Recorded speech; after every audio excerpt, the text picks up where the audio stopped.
Hello, everyone. My name is Mitchell, and welcome to Alien Helios. This is going to be session 0. We are actually all here. I got the entire crew of this session here. This is going to be Friday Squad, as we refer to it, because we have another squad happening that is going to be off of this. But yeah, welcome to the podcast. This is going to be a fan-made scenario, cinematic scenario that I developed myself as part of Eldritch Anvil. Many of the other developers also helped me make this. One of them is actually going to be in here. Would that person like to introduce themselves? Hello. It is very nice to see people and talk to people. I'm tired, man. I said see people, and I'm like, I can't see you anymore. Well, Okay, no one even knows what hi, your I'm name is. Ash. I'm introducing myself. My name is Ash. I'm one of the other leads, one of the other creators in Eldritch Anvil. I'm the artist of the group, and I'm very excited to play a game with friends. Thank you, Ash. Yeah, so yeah, guys, this is going to be a little bit of a scenario. This is something that I've actually been making for quite a while. Huge fan of Alien, and I've always wanted to do this. And got a bunch of other people here who are also really big fans of Alien. A bunch of friends of ours who are willing to go through this campaign that we developed and just, play a little bit of the Alien RPG because we all like Alien here. So right now, I am actually going to have everyone just kind of introduce themselves, and we are going to start off with Dan. Dan, go ahead.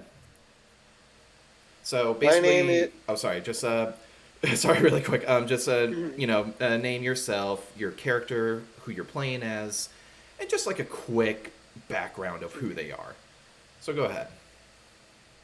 Hello, my name is Dan Rex, and my character's name is Alexander Caliper. He is an officer, and um, I'll just probably say that he can be nice sometimes, but just just be wary on his bad side.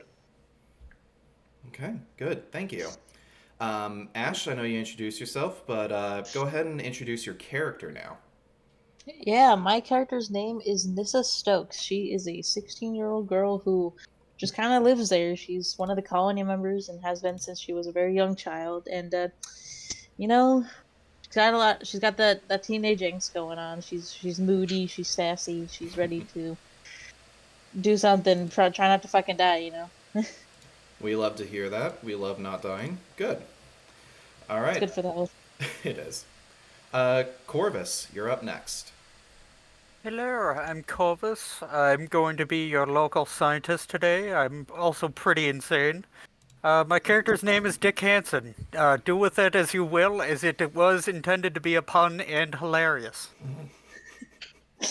Fucking dickhead. Strong It's fucking start. stupid. Ah. Anyway, moving on. Thank you, Corvus. All right, Sean, you're up next.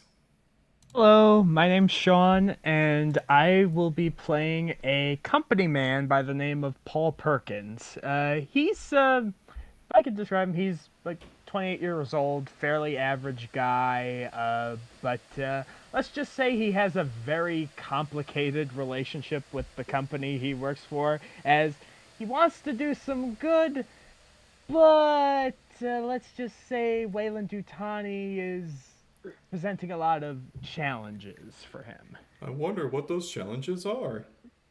Gee, I wonder. Anyways. Ba-da-bum. Anyway, very good. Thank you, Sean.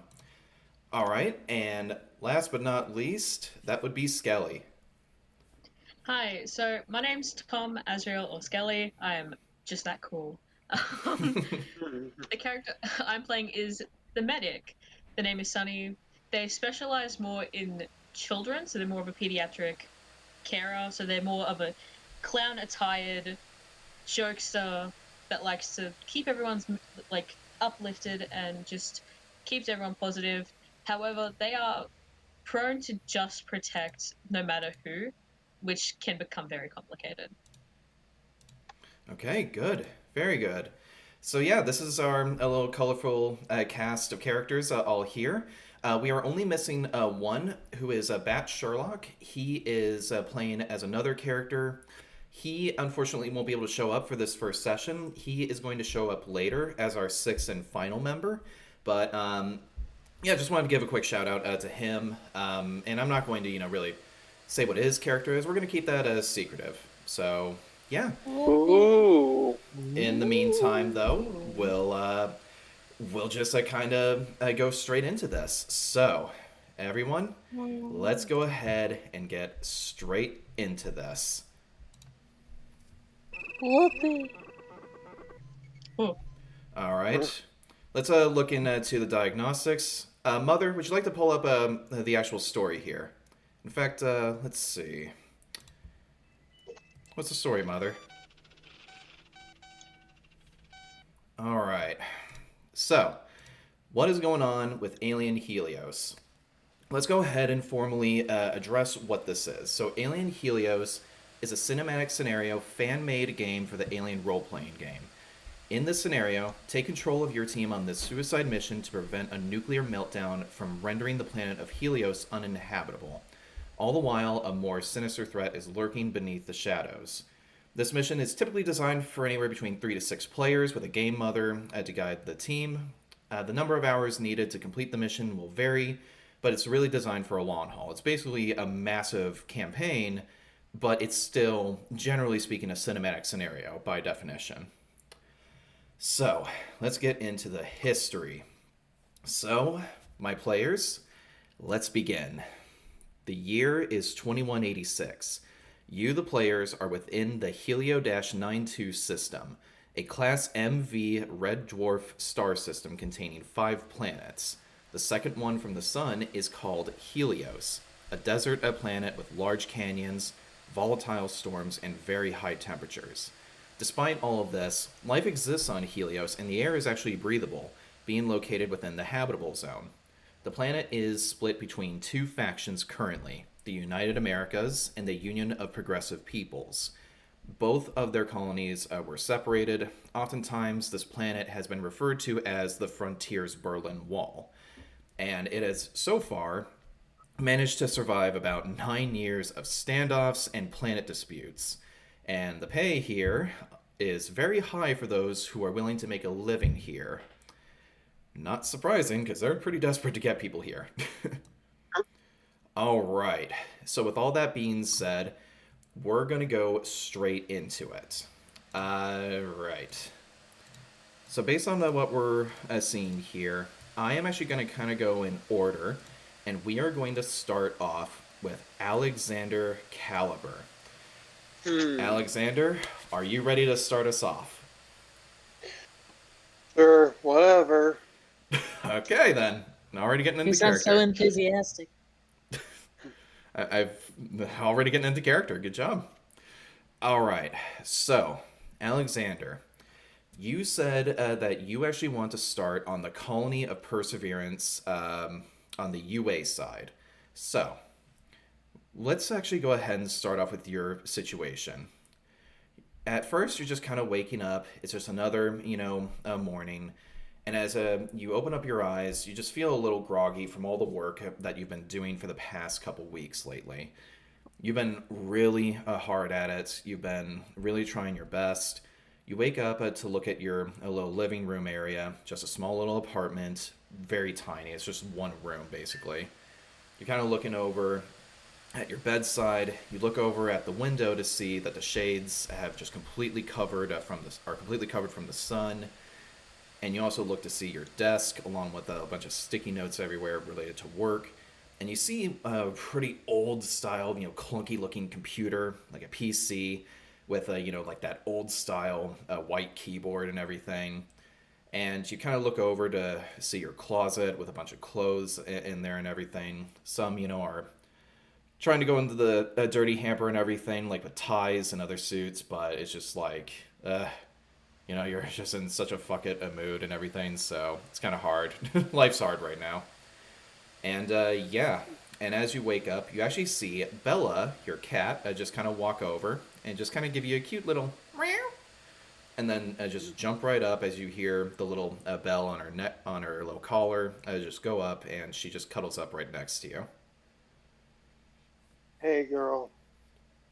She begins to purr as she sits right into your lap. So You always know how to cheer me up. that's all she gives, just a slight little meow. So, with all that information, you are actually kind of waking up, and as you're petting your cat, you actually get a call from this one little device, very similar to what you see in the second movie of Aliens, where it's one of those devices where it has like an old time face camera, and it actually requires your ID in order to, well, answer the call. So, yeah, there's someone who's trying to call you right now, and it's over at your nightstand. I grudgingly pick up the cellular device, still groggy from my sleep, and I open up the phone. So you pick up the cellular device and you realize that, wait, this isn't like a standard a telephone, because it has a slot where the ID card should go. You're kind of looking around, you're still groggy, and you realize, oh, my ID card is right next to it. And I'm not kidding, yes, you literally pick up this thing and you're just like, hello, and nothing happens. It's still beeping.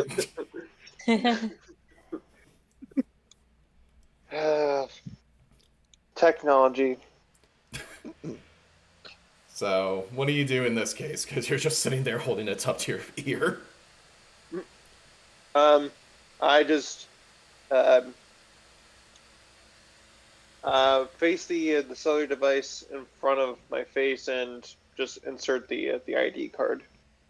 All right, so you set it back down, and you put the ID card, goes into the little slit there, and then it turns on, and you actually see, it looks to be actually one of the employees from the Iris mining facility.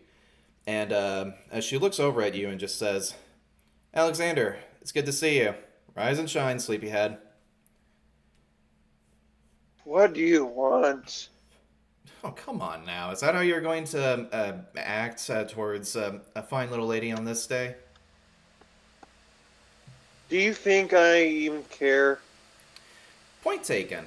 Anyway, we need your a little bit of help from your freelancing work. We need you to kind of give us some of those, well, the minerals that you said that you found from within the facility. We're trying to find a new vein, and, well, you told us about it, and I'm just wondering, when are you going to show up? I mean, you're a little bit late here, 30 minutes late, as a matter of fact.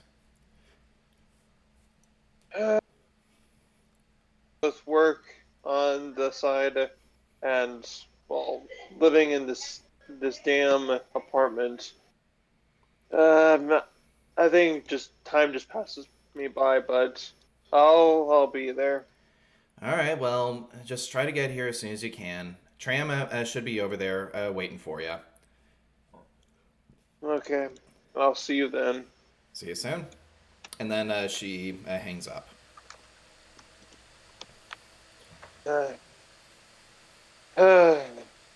I wish I could just live the luxurious life, but oh well.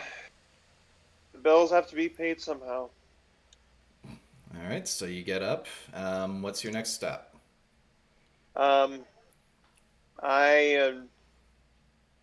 I just do my normal bathroom routine, brushing hair or brushing teeth, freshening up my hair, and putting on clean clothes, or at least clothes that don't smell as bad, since I don't really care about doing laundry most of the time. Okay, so you just put on whatever you like. However, you want to dress, you put on your clothes as best you can, and you start walking out of the door. As you do that, Bella, kind of follows you, just kind of tripping over, and then she kind of goes over to where her food bowl is and just kind of goes, meow, more aggressively this time. Okay, Bella. I'll get you some food. First roll of the night. Roll for food. Okay. In this case, just mobility. Just like how well do you aim the food into her food bowl? Okay, so... So this would be agility plus mobility. Okay.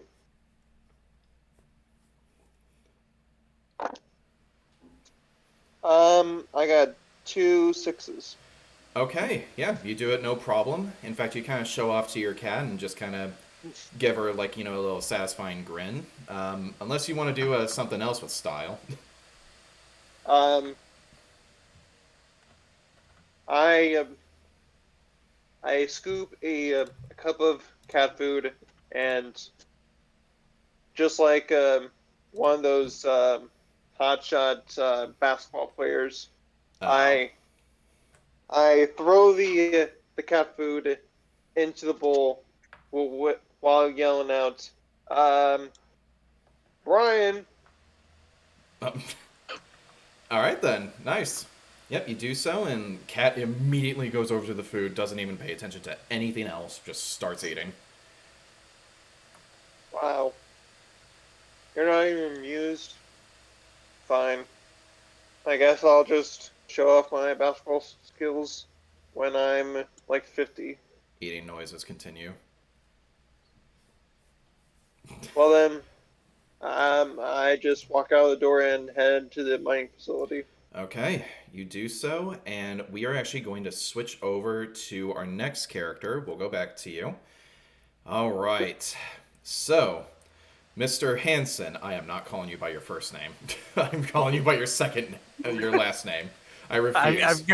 I'm going to make you call me that when I introduce myself. There is absolutely no way I'm calling you Hansen. Hansen, it is your turn. So, all right, so let's go ahead and discuss your situation. So, you are, of course, as we discussed, you are actually on the Saratov space station from the Union of Progressive People's side. So you're actually kind of over on there. All I'll say is that at first you're just kind of looking down at the planet, at the desert-like planet with some blue rivers here and there. You already know, of course, this planet is very arid, but you also see plenty of green in some of the mountainous areas of the planet, and even some of the ice caps at the very top. Very much so, it looks like if Mars was colonized, essentially, and actually habitable. That's what it really looks like. And yeah, you're just kind of looking at all this. It's actually kind of green and black colors because, of course, the plants are a different color with it being a red dwarf, but that's science shit. So as you kind of look out that window, you kind of look back at your little desk here, and you have presumed what looks to be a little bit of a workspace complete with like a retro computer with a like a little green screen of like all the data and everything that you're looking at, and complete with your own ID and everything. And you look up and you see one of your coworkers walk over to you, and it is, of course, they are wearing what looks to be a Siegson patch. And they walk over to you and are just like, Mr. Hansen, is there something that you would like to discuss or anything? The executives have said that they wanted me over here. You wanted something? Yes, I believe we're supposed to be heading down to the planet. Not quite exactly. We are, well, a little bit far away from that. I've heard it was something about some of the, well, intel that you found on one of our most recent sales, or at least attempt to sale. The Union does, well, we need to be a little persistent. Do you have anything? Yes. I believe I do have something here. And I'm just going to like mess around on my desk to try to find like the notes. Like I'm assuming there's just shit everywhere from what he's been working on. So in this case, you're going to need to roll a wits contact check to really find the notes that he was talking about. Oh, God. How do we do checks again? Shit. Yes. I also forgot to mention to everyone, all of us are still very, very new at the Alien RPG. We're still, learning a lot of the systems, including myself. So, kind of bear with us for a little bit. We are, learning, but, I just want to can't mention remember how to do it since we did the practice fight. Yeah, that's the other thing. We didn't have much practice, or at least it's been a while. Practice makes perfect. Exactly. So basically what you do is the number of dice, d6s, what your number for wits, so like what's your wits number first off? It's 4. And then what's your comtech? Contact. That's the skill. I'm looking for it. I'm trying to read the panic. It should be, 2. okay, it's 2, yeah. It should be next to your wits. So in that case, you would roll 6 d6s. That's pretty much all that determines. Alright.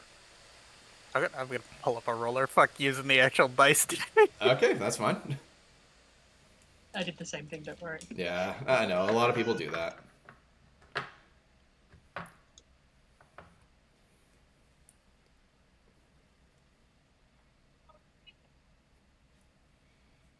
Okay.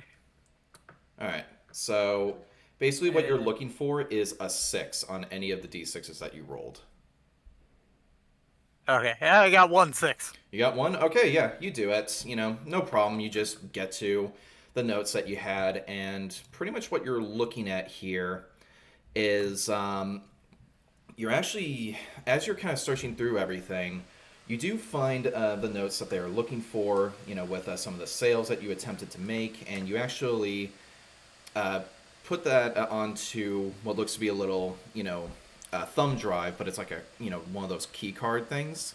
You slide that into the computer, and as it uploads it to the key card, you slide it out of the computer, and you give it to this man. But also, as you're looking through that, you also notice some of the files that you've been personally working on, and you quickly kind of minimize that so he doesn't see.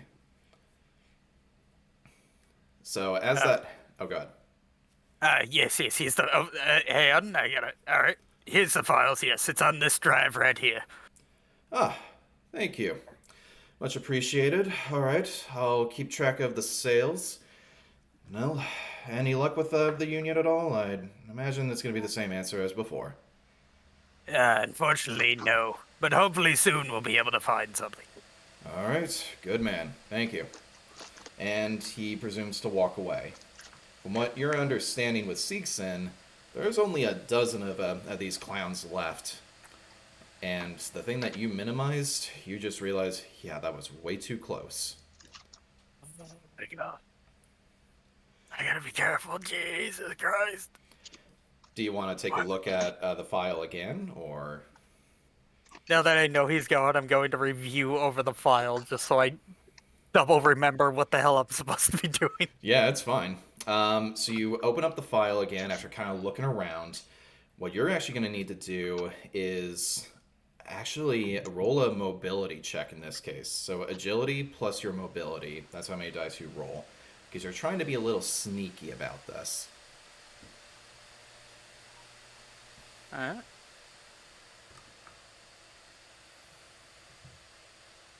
Oh, shit, I did better with that. Yeah, I got 3 6s on that one. Okay, so with 1 6 is definitely a success, but if you have 2, then you can actually do stunts. And basically this is just like you can add on to it to just make it be like more discreet if you want.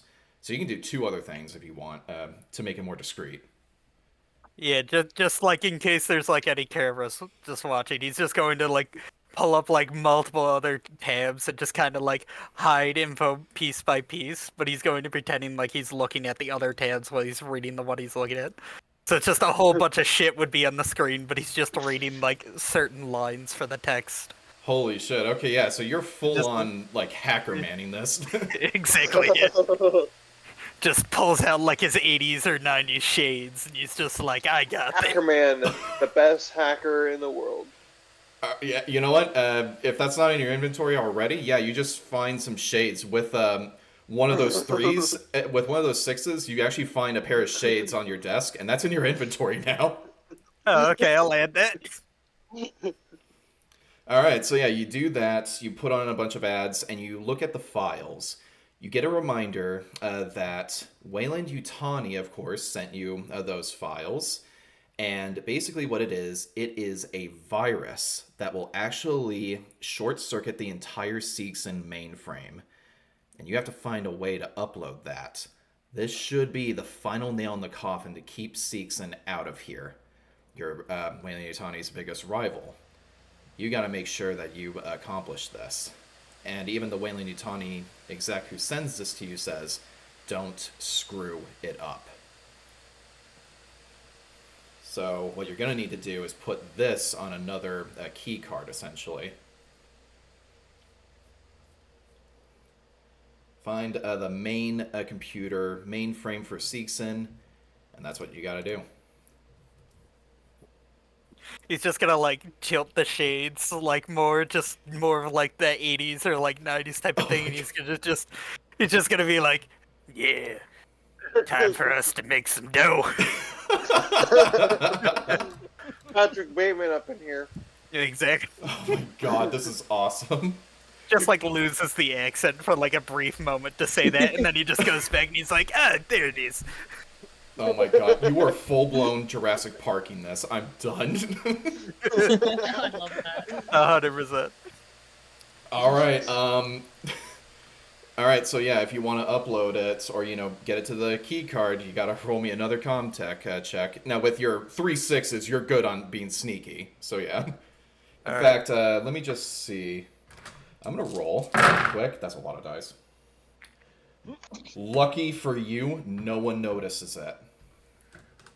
Because because the entire team rolled only 2 6s against those 3 for your sneakiness, so no one recognized it. Perfect. So I'm assuming it'd probably be better to not upload it on my keycard. Fuck, I should ask that guy for his keycard. I mean, it's up to you. You do find a spare, at least. Just an empty thumb drive, technically. I'm gonna upload it on the spare. Okay, go ahead. So yeah, roll the Comtech check. Yes, I got 2 6s. You do it, and I'll even say that you do it pretty fast and discreetly with that. You have the key card, and you place it back in to wherever you want to store it, and we're going to move on to our next character as you're scheming that. All right. I'm really excited for that. Up next, Nissa Stokes. Hello. Nissa, sorry. Every time. That's fine. All right, Nissa. So, are you ready for your intro? Oh, wait, here we go. All right, this is going to be interesting. So, we're going to start you off, of course, on board there's, of course, the Union Space Station. There is the UA Space Station, the Anchorage. So, we're going to start you off. You're actually kind of waking up currently. You're kind of like in a bit of a sweat, actually. You look around at your little equivalent to a motel room. It was one that actually your parents had set up. It's just kind of like a permanent little apartment that you guys have. You had, of course, enough money to pay it off. And yeah, you're just kind of looking around. You look out around at the area, looking out the window to see, of course, the space station with a bunch of other ships flying by and everything. And, of course, you also see the planet. And as you are walking around, it is just pitch black. You can hardly see anything. And as you walk around, you kind of head over to a little bit of a wardrobe that you have. You're kind of, looking through the drawers and everything. And you actually look at the mirror. And you're trying to adjust it as you turn on the night light that's on the wardrobe. And as you turn the little mirror, you actually all of a sudden see something just in the corner of your room. And it's just standing there. It's some sort of humanoid figure. And at first, you can't really make out what it is. And then it just slowly turns over to you.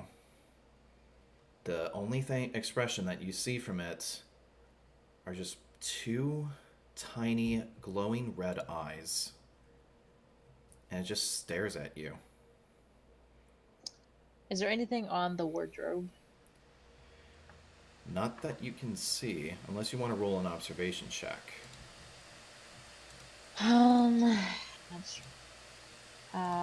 Sure. So that's wits plus observation.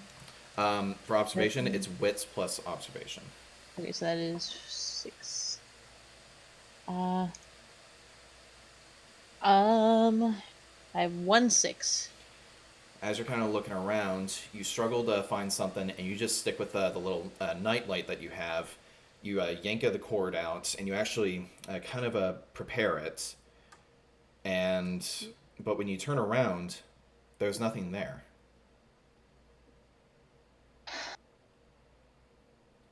Just she puts the nightlight back down and is rubbing her eyes with her hand and is like, fuck.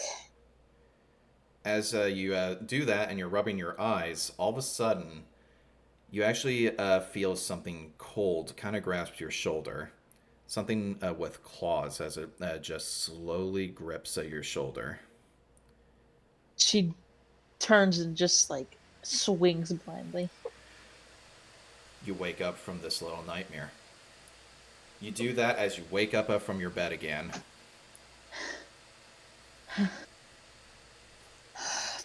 God damn it. You take a look at your room. Everything is the same.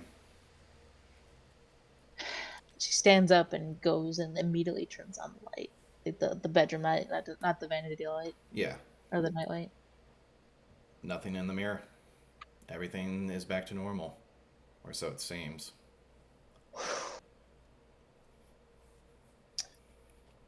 Coolio. She's going to go to the bathroom and sort of like kind of freshen up a bit, but mostly just like splash some cold water on her face, like try to wake herself up a bit, like Yeah. clear her mind away a little bit. Okay. Yeah. So she does that. And you're kind of looking in the mirror at yourself. Describe kind of how you look in this current situation. She looks tired.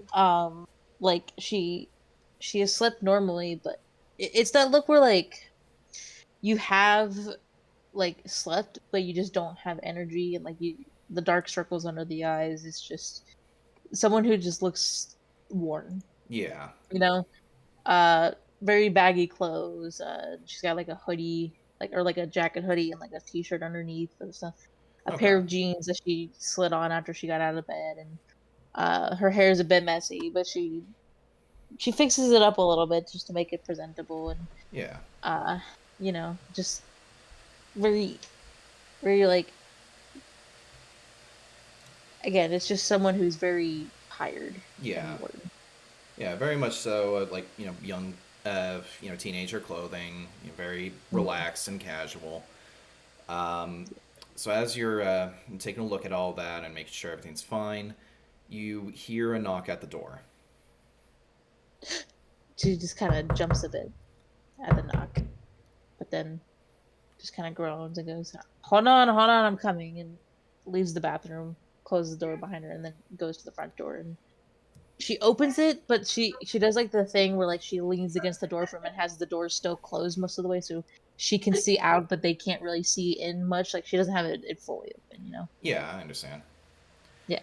All right, so yeah, you open up the door, just kind of peeking through, and you see it's this a nurse actually who's kind of come over to you, and she just says, "Oh, I'm sorry. Do you need any blankets?" And we're just kind of doing a little bit of a spring cleaning here. She just kind of blinks and rubs her eyes again. No, I'm good, thank you. No, I'll probably I'll do my laundry in the next couple of days. It's fine. Okay, that's all right, sweetie. I also did want to mention this, and she actually kind of slips you an envelope. I'm actually from the medical department, so just down the escalator. Your your prescription has come in. It should be covered. You just need to pick it up, okay? Thanks. I appreciate it. No problem. You have a good one, sweetie. You too. Closing the door. Okay. So yeah, you have an envelope, and it shows your regular prescription. It is a due, so that's what you've been given. Thanks, Dad. She just kind of sits herself before slipping it in her pocket. Okay. So, what's the plan next?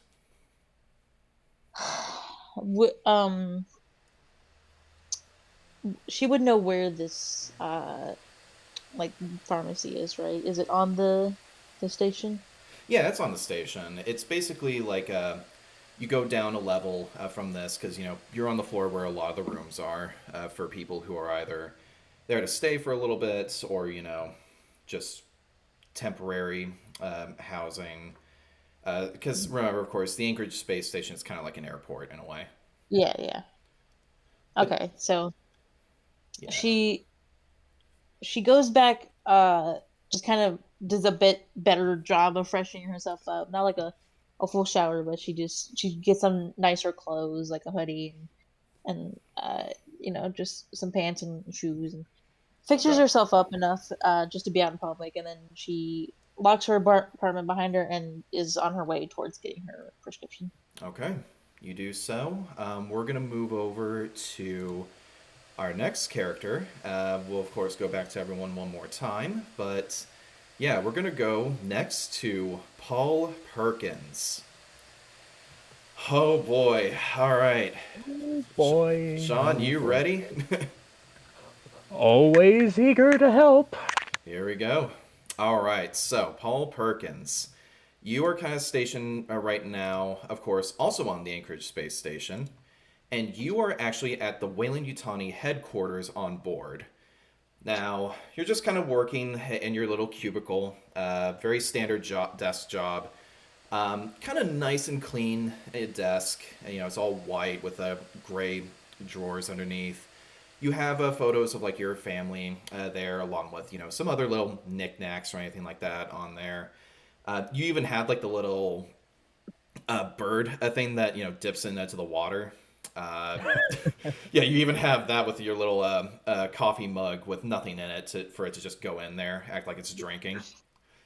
And yeah, you're also stationed at a pretty nice looking computer. It looks old, of course, but has a lot of the blue writing on this one. Actually, it's very more high end in a way.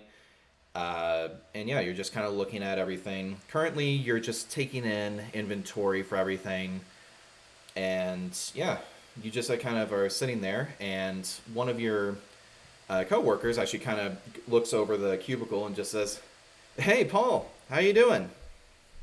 Oh, hey, not much. Just typing stuff. Really, really nothing that important. No, it's the company. Since when was anything we did was important? Valid. Check of the month club, as usual. Hey, Indeed. I was actually just hearing from one of the guys here. I managed to get a nice piece of land on the planet. You hear about it? No, I don't think I heard anything like that. Had a whole farm, complete with sheep and everything. Guy must be loaded with the bonus that he got from the company. Oh, I bet. But farm kind of reminds me of life back home with my mom. Yeah, no kidding. I didn't know that that you came from that. Oh yeah. It was a pretty small farming community. Not really much going on. Most people mostly just gosh, what I'm trying to remember. Oh, yes, it was mostly a lot of apple orchards, but my family was also in that as well. Um, but it was very nice. It was very nice. All right, Johnny Appleseed. Well, That's pretty nice. And he just takes a sip of his coffee. So yeah, we're just kind of taking a look at that, and no, we'd like to. Well, I would like to see it at some point. Never really been one for the farm, I guess. And Well, sorry, God. oh no, it's fine. Well, there's always the chance to pay it a visit sometime on vacation days. And as you finish that sentence, you actually get a call on your desk, and he just kind of goes, "Oh, sorry, I'll leave you to it." Oh no worries, it's all good. So yeah, very similar to how a lot of phone calls work. Key card into the slot, for a face cam. Alrighty. So as you put that in there, you take the call, I presume, and Yes, yeah, so kind of go into that. And as you take a look here, you actually see it is a customer, and you're actually hearing them. They kind of look like one of those blue-collared workers, a construction guy, looks to have, the helmet on and everything. And he just says, hello, this Wayland Yutani customer service? Yes, this is Wayland Yutani customer service. How may I help you on this fine morning? All right, listen here. You actually see the guy there just kind of get shoved aside, and it's someone else. All right, listen, come on. We're having some malfunctions with some of the station items here. We're trying to work a lot of the electric stuff here. I can't even fucking talk. My God. Where's my goddamn coffee already? On it, sir. Anyway, we're just struggling with some of the lighting. We were trying to call you for the past 10 minutes, and no one's picked up. Can you please just send someone, or maybe you can take a look and just see, I don't know, what can be done, because I'm being told this is a Wayland Yutani issue. It's not our problem now. I see. Don't worry. I'll try to find somebody to deal with your problem. Let me just try to redirect your call to the right department. I've been redirected from the company at least 5 times. Come on. Really? Well then.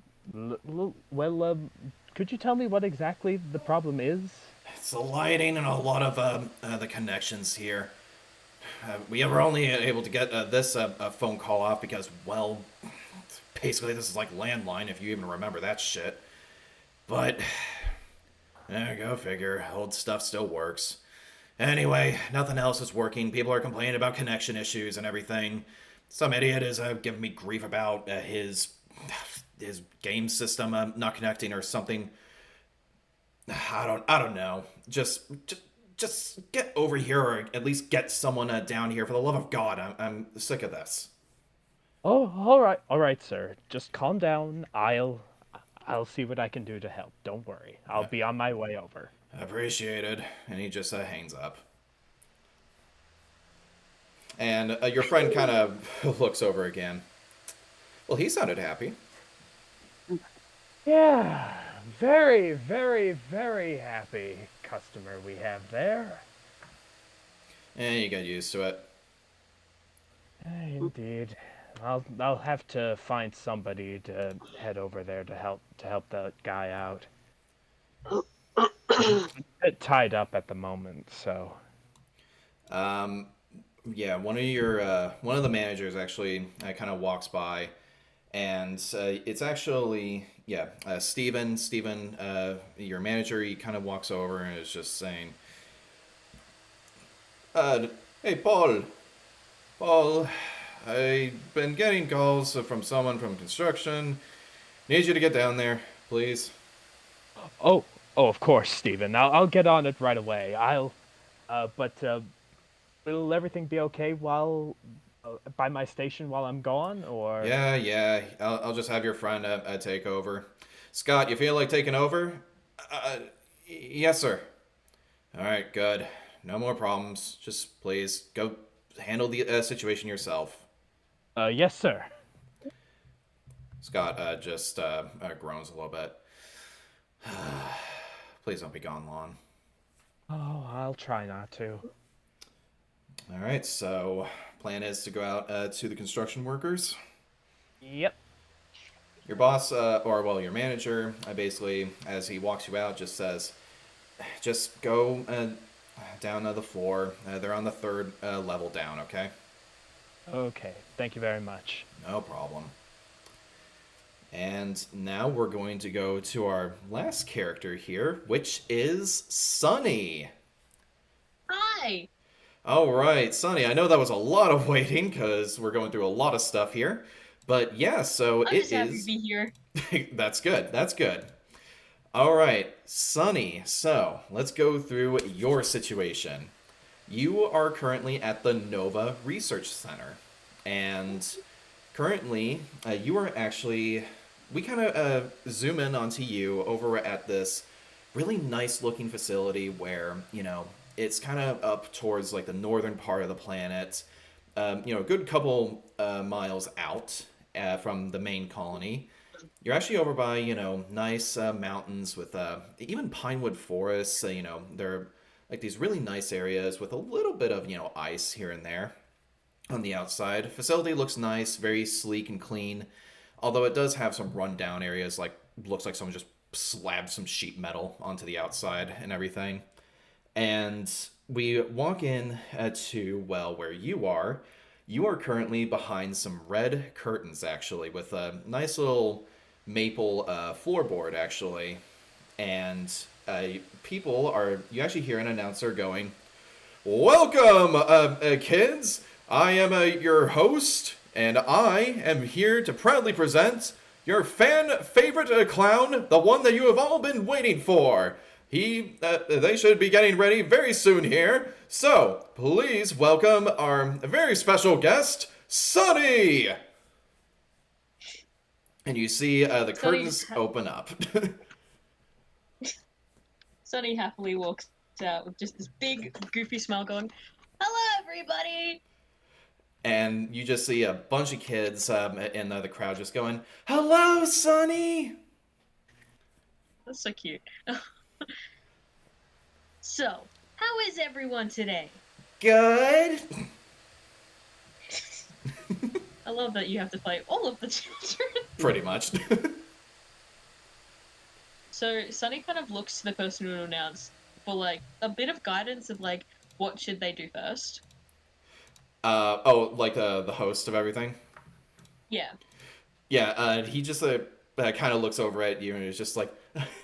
And he just kind of motions over to, like, a, you know, balloon animal. Does anyone want a balloon animal? You actually see a young little boy just kind of go, "Oh, me! I would love one!" Sunny basically locks eyes with this child. "I want a platypus!" Stares at them. Just had a dig because I'm Australian, but... No, Sunny doesn't say that. Alright, just follow me, little one. And then Sunny kind of gets off the stage and goes towards the balloons, like, with a purpose. Oh boy. Okay, yeah. So, you go ahead and do that. Math. Yeah, you're probably gonna need a roll for this. Oh my god, I'm trying to figure out what even this would be. A part of me wants to say close combat, but that's kind of fucked. So just fucking beat the kid with the balloon animal. Sunny's having a bad day, kids. Sorry. All right. No, in actuality, I would say a mobility check because it's gonna need precision. Okay, mobility. Mobility is agility. Yep. Or is it agility? Okay. Agility and mobility. Yep. Or just... Okay. I didn't get a 6. You didn't get one? No. Oh no. Okay. So you try your best. Well, you try your best to make the balloon animal, and as you do make one, but it's not a platypus, it's a dolphin. Hey, that's not what I wanted. Oh, I'm sorry. I think I'm a bit rusty today. And as you say that, the guy actually just kind of goes, switch it to balancing stunts. And he actually kicks over to you a rubber ball. Sunny basically just gives the balloon animal, gives a wink, as like a, I'm sorry, but I got work to do. All right, you do And that. Stands up on the ball with one leg. Definitely a mobility check. Yeah. Praying it to the gibbous. Ooh. Okay. I got 1-6. You got 1-6. Okay, good.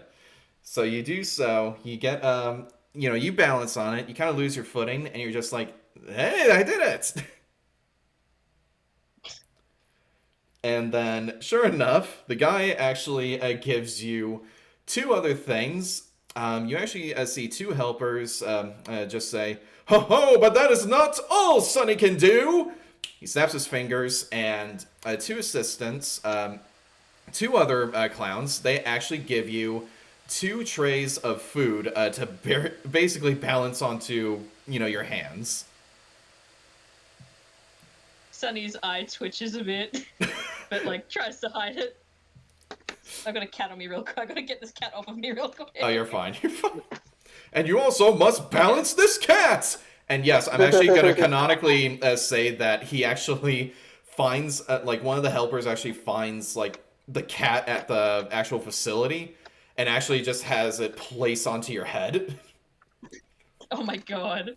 So, mobility again? Yes. Or would that be more agility? Oh, Okay. for this, definitely mobility again. Yeah. Okay. I got 1-6 again. You do it. You're kind of shaking your arms a little bit, but you do it. Sunny's gonna kill someone. Ha! Look at Sonny go! Can you do any of this? I think not. And one kid says, but I want to try. When you get older!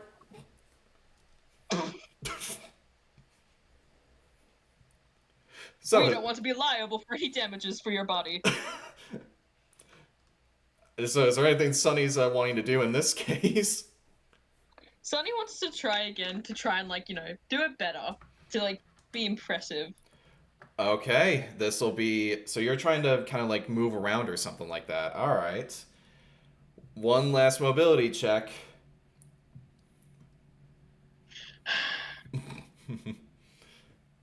I got no 6s. Uh-oh. Okay. So the mask... Sunny's gonna have a breakdown. So basically, yeah, the guy who's leading everything, he just goes, ho ho, but that's not all. Looks like Sonny has a little trick up their sleeve. Let's see now. And as you're trying to, roll around and everything with the ball and balancing everything, you're doing a pretty good job. And just at that moment, you actually see one of the helpers actually give you, one of those handlebars that, lift you up and, you go soaring around. They actually give you that as, think fast, do this as a stunt. But your hand gets caught on it and you actually drop the trays of silverware. And you get knocked down. Oh no. Nothing to see here, kids. Nothing to see here. It is fine. It is okay. And actually, some of the kids are like, oh my gosh, are they okay? They're hoping that Sonny's all right. And the guy is just like, not to worry. We will be right back after these short messages. And the guy just pulls up dial-up internet. Be right back! And the curtains close. Oh boy, oh boy, oh boy. Alright, what the hell happened? And Sunny yes. just doesn't respond. It's just staring off into space, going this is fine. Ah, my... Is there a screw loose or something? Sunny shoots him a look, going don't you dare say that. Fine. All right, then. Just get off the stage. Sunny looks sad as they, like, just walk of shame it. And then you just see him kind of tighten up his little bow tie and gets the two helpers just like, "Hello, kids! Sorry about that! Welcome back to the show!" As you're walking off and going, to the side.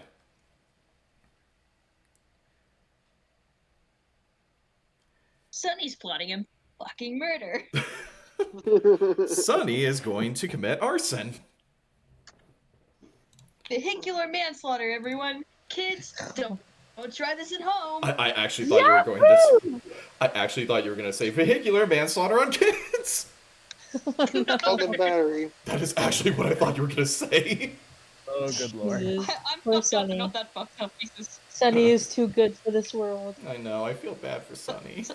They're so Sunny's good. not a. They're unlucky. They're a goober. So what is Sunny going to do though while they're walking away? They're just gonna. They look absolutely like heartbroken. Oh. So like they're kind of like slunched over, but still kind of clown walking. So they're like bobbing up and down. But All right. a noticeable thing that some people would notice is that their shoulder is twitching. Oh. So as you're just kind of sitting down, you kind of go off to the side over by where, just like the main lobby to the research facility would be, and. I mean, of course, being a research facility, you also know that this place does serve as a hospital at times. And as you're just kind of recollecting on everything, you're just like, this was like one of the biggest groups. I was supposed to, help them out, and I couldn't. Because if you didn't know, this research facility actually sometimes can also help treat diseases for, a lot of kids who get sick. And, that is kind of really weighing on your conscience right now. But as that happens, you actually get approached by one of the kids who was there, and it was actually the one who wanted a balloon animal. Sorry, but are you okay? Sunny kind of like just snaps out of the little daze they're in. Oh, hello. Sorry about your balloon animal, little one. It's okay. I was just more worried about you. And just kind of gets up onto the little couch and sits next to you. Sunny's face is just like kind of blank of like it looks like the face of I've never had anyone worry about me before. What is that? Okay. So it's like very unusual. Yeah. Despite the fact that he didn't make the right animal, and he's actually still holding on to the dolphin, I do still like it. I can actually give it to my sister when I get out. She loves dolphins. Sunny has this like really soft smile, but it's a sad soft smile. Something wrong? Oh, no, just that means a lot. Good. I'm happy to hear it. And yeah, you guys are just kind of sitting there, and one of the nurses goes by and just like, "Oh, Tyler, what are you doing here?"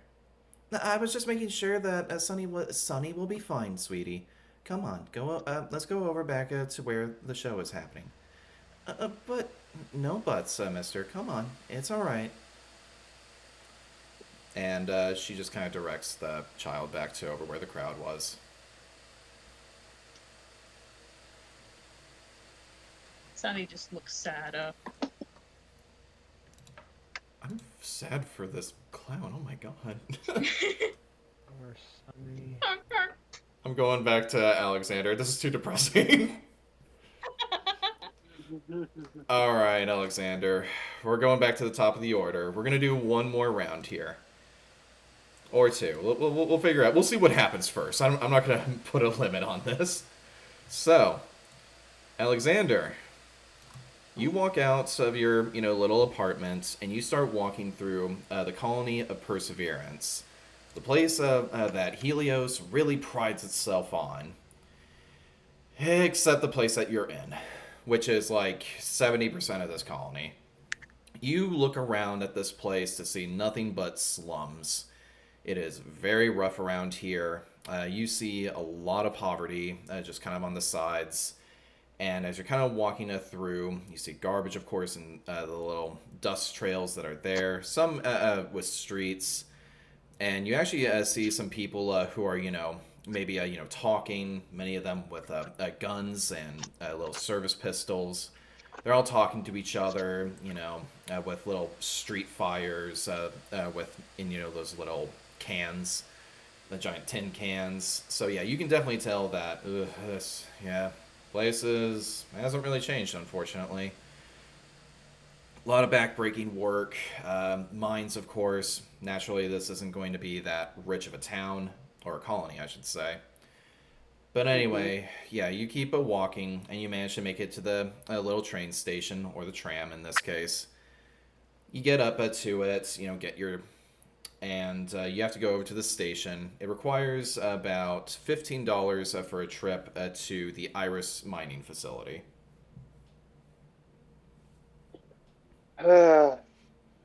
Jeez, the traveling fee sure hiked up since last time I wrote it, so... Oh, well. What do you want us to do, kiddo? I mean, it's either $15 or, well, hard to make a living. Everything is raising in prices, as long as your wages are. Whatever. Just Money's money, of course. Just pay up so we can be on our way. Fine, you don't have to be antsy about it. And Alexander just gives the money to the guy. He gives you a ticket. Alright, so that's done. And you get onto the tram, which doesn't really take long. It's like about probably about you know what? I'm actually going to roll. Let's see. How many minutes? Because this thing goes fast. Holy shit. Okay, it goes pretty fucking fast. You managed to make it there in about a minute. And keep in mind, this place it's like a bullet train, like the bullet train from Japan. It goes pretty fast. And keep in mind, the facility is maybe about 2 miles out from where you're at. So you go 2 miles in 1 minute. Oh. Yeah. Probably they put new engines in this old tank engine. Oh no, this has been new for a while. Anyway, you managed to get to the Iris mining facility. You can see it from the distance. You see this giant refinery has a whole bunch of tools and vehicles. You already see plenty of people who are getting ready to go back to work. Others who are just getting onto the tram. These people look exhausted. This is backbreaking work. You see them all covered in just a bunch of dust and minerals. They are just absolutely miserable. And they're getting on there, and you start making your way down the steps over to, where the actual mining facility is. And you make it to the main building where the woman who called you was. And it's just like a really run-down steel, literally looks like the building was plastered with just a bunch of sheet metal. And yeah, you just walk up over to, where that facility is.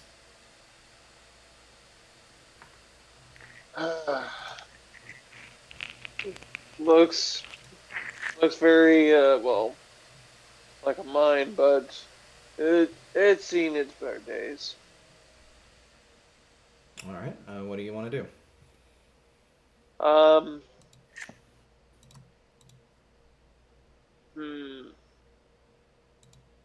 So, Alex kind of just doesn't really care about looking around the mine.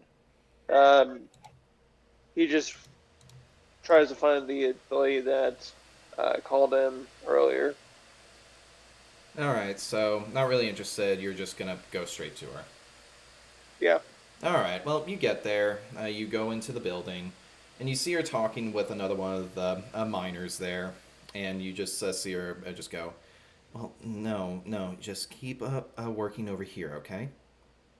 But, ma'am, that's really difficult terrain. We have a lot of hard rocks and a lot of things in the way. We also might damage some of the minerals. I understand. Just ignore what the company wants.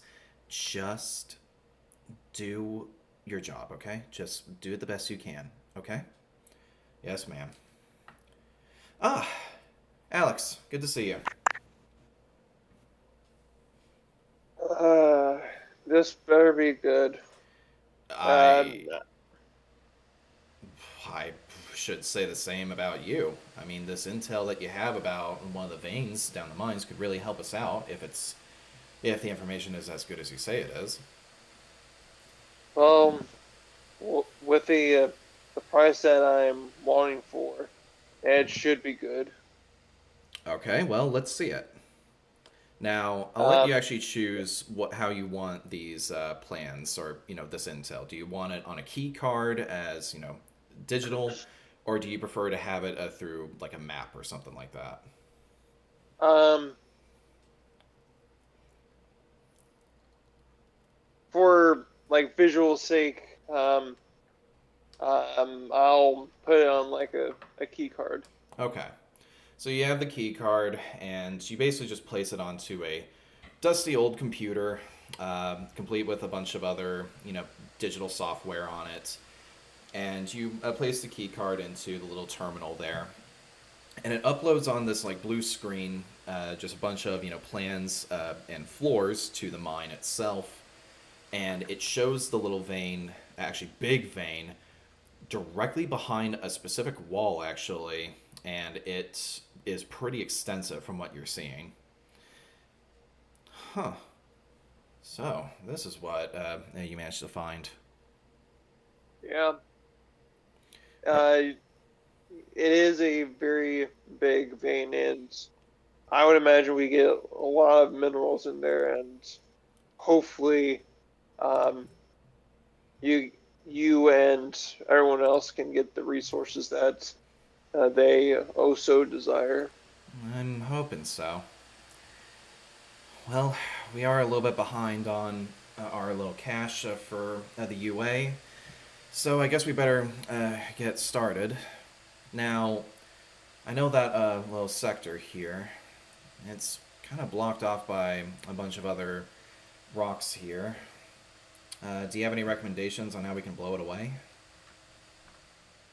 Well, Because it looks like it's not exactly stable. I know that dynamite won't do the trick because it will collapse and probably close down the vein permanently. So I'd probably say, um, I'd probably say drill like some holes to it, and well, probably shallow holes, and then put um, stakes, metal stakes into it, and just hammer it until it could crack open. Because if this is good material, we need to be careful because one false move and you might ruin a lot of money potential. Oh, no, it's good. It has a lot of iridium and palladium. I think that's how you pronounce that. um, sorry, one sec. But yeah. But regardless, it definitely has a lot of iridium. That should really help us out here. Yeah. All right. That'll get us up there. I'm not even going to ask how you got this information. I don't really care, because we just need the information. And we need it fast. Palladium, sorry. It's been a long day. Anyway. Thank you very much, Alex. Now, I understand that you wanted, what, about... you said 500 for all this? Yeah, 500. Okay. Sounds good to me. And she actually hands you over the 500 in cash. Don't know why you insist on this, especially when you give everything digitally, but here you go. 500 cash. Let's just say, even though I'm trying my best to get into this new age technology, I prefer the old stuff. I'm sure you do, considering your family history. And Yeah. narration, you can definitely tell what she's referring to. Yeah, don't mention it. I'm sorry, that came off a little rude. Yeah, it's a good thing that I have. Um, well, I'm half asleep, so it's a good thing that you're not pissing me off right at this moment. Guess so. Anyway, you take care, Alex. Yeah, same to you. And I I didn't bother asking you about your name. My name? What? It's been a while. My name's Lisa. You've known me Uh, for quite a while. Why would you ask that? um, I just I just thought I would ask because I might not know if I'm gonna well see you for another day because of where I'm living at and all the gun violence in my neighborhood. Welcome to the future. Yeah, if you call it a future. Many of us don't even have a choice. Yeah. Look, If it wasn't for my family issues, I would have been in that beautiful house. yeah, I know. It's a life we chose, though. Not much we can do about it. In any case, Yeah. though, if you'll excuse me, I do need to get to work. We need to start getting to this right now. And Okay. she sees you out the door. If you find anything else, let me know. Will do. And she shuts it and starts walking over to the facility. As you walk by, you actually look over to see what looks as you're actually. Where are you planning on going now? Well, since I have the cash on me, I thought since I um, rushed this exchange a bit earlier than I expected, might Yeah. as well tour around. Okay. So yeah, you're just gonna kind of look around in the facility and just kind of take it all in. We are actually going to go back though to let's see here. We're gonna go to Hanson. Again, I refuse to do your first name. Oh, trust me, Fair enough. when we're together, I'm gonna call him by his last name. But if he really pisses me off, I would just call him by his first, just to shut him up. I don't think that'll shut him up. I think he'll take pride in that.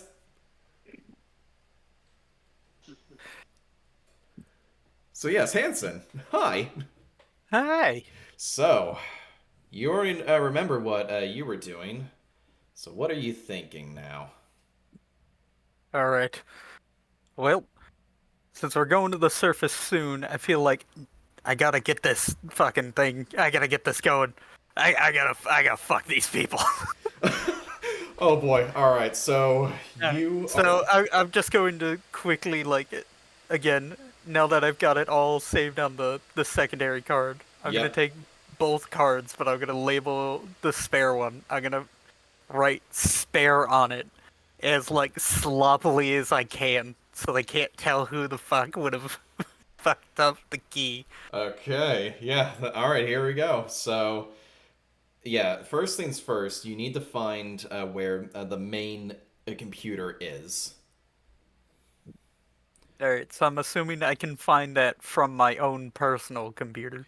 You could try, or you could do an observation check to find your way there. Uh, You could You know, also ask one of the people here. oh god, that feels like a mistake. Nah. You know what? This is a Russian station. Odds are this place needs a lot of maintenance. I'm just gonna go ask and be like, oh, well, anything gotta get fixed today. You know, it seems I've suddenly turned southern instead of Russian. uh, you know, fuck, I can't do a good Russian accent. And hey, there we go. Now I'm Yuri. Okay. Does anything need to get fixed today in the station? It seems like everything's always falling apart around here. You just look over, as you leave like the little Seegson area, you go over to, just a couple of union workers who are just, you actually approach one of them who's working on a cutting tool right now. That was louder than I expected, sorry.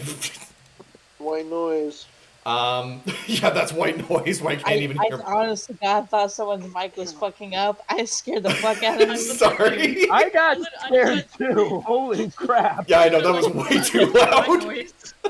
Aggressive white noise. Anyway, so yeah, you hear. So basically, you know what? I'll plan it out. You basically see one of the Russians working on, just repairing the station. And you see the fucking blowtorch just spewing out fire at this fucking thing. Just trying to weld it. And as you walk over to them, they're just like, huh? I can't hear you! What? What else needs to be fixed on this station?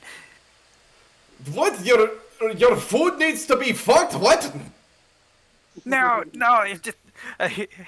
he's just going to just go up to the guy and he's just going to turn off the blowtorch just in the most simplest way. Just, what else has to be fixed? Send me to it.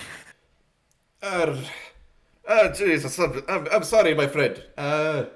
This thing's supposed to make you blind, In not Italian. deaf. How many guns have you been firing?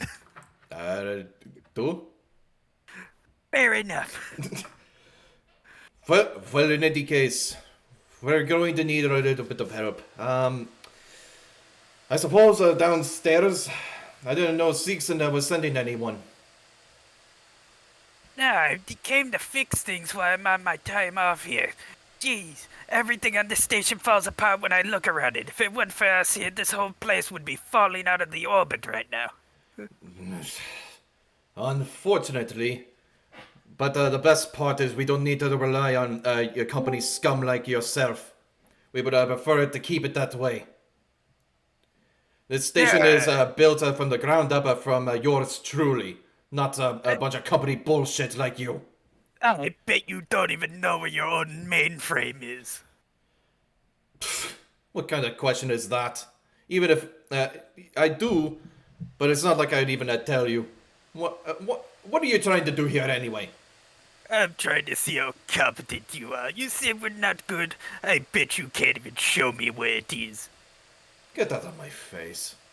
Fucking Oh yeah? Then show me where it is then. Okay, roll a manipulation check. If this works, I swear to God. Oh, come on. I actually swear. If this fucking works. Fuck, it's 2 5s and a 4. Well, he didn't succeed on anything, so he's just like, nice try. I'm not going to tell you. Ah, see? Coward. Unlike you, I know of good Soviet engineering. Even though I'm in Seegson, I know how to build. Soviet Russia hasn't been around for centuries. Just get out of here. And he's just gonna laugh at him like he's being an asshole, and he's just gonna whisper, shit. and he's just going to, see if he can find, an open terminal to just show him a map of the place. Alright, so yeah, you're gonna look for something. Roll me an observation check. Okay, would I have seen that guy's name on his jumper first? I mean, you can take a peek over if that's one of the things you want to see. Yeah, I want to peek back over to see what his name is. Okay. Yeah, roll me an observation then. Observation? Okay, because I now have a plan to fuck that man over. Oh no. Oh my god. Alright. What's gonna happen here? Yes, I got 1-6. Alright, yeah, you, actually, does he notice you? Let's see. No, he doesn't. Okay. Yeah, you see his name, and you actually see that his name is, you know what, Nikolai. His name is Nikolai. Pulls out pen, flips over the spare cartridge, just writes his name as neat as possible on like the back. Oh my god. They don't show that bitch, I say as I put it back in my pocket, and then I go to the terminal to find the mainframe now. Oh my god. Oh no. Okay. Okay, now I see what you're doing. Alright. So as you're kind of looking around for the mainframe, you kind of pass by a lot of the more scientific areas. Because the Saratov, for reference, is kind of more like a weather station in a way, but more so, studying the effects of the weather on the planet. And of course, really, they're studying the effects of the atmospheric processing plant on the planet. Which I know, of course, is very unusual for anyone who knows their alien lore, because the Union doesn't usually make those. In fact, they never terraform. This would be their first. In any case, though, you kind of pass by some of that. You see one of the head scientists actually just kind of talking with some people and just kind of making some studies. Otherwise, though, are you just kind of wanting to stop there or just look around? You know what? I feel like I should avoid the head scientist, because if he recognizes, like, me in an area I'm not supposed to be, that's probably going to set off some red flags for him. If you're gonna Especially if they're not, like, seasoned. If you're doing that, then yeah, roll mobility. Yeah, just trying to find a terminal. Just no, I don't want to deal with him. You know what? If you do well on this, then I'll actually say that you do find it as well. Okay. This is not my good stat, so please. Fuck. Fuck, that's terrible. 4 is the highest. I actually need this. 4 is the highest. Oh boy, yeah, this is gonna be fun. Let me Just like a true nerd, I can't fucking run. None of us can. All right, let me roll this guy's observation. That's a lot of dice, actually. Oh yeah, he sees you.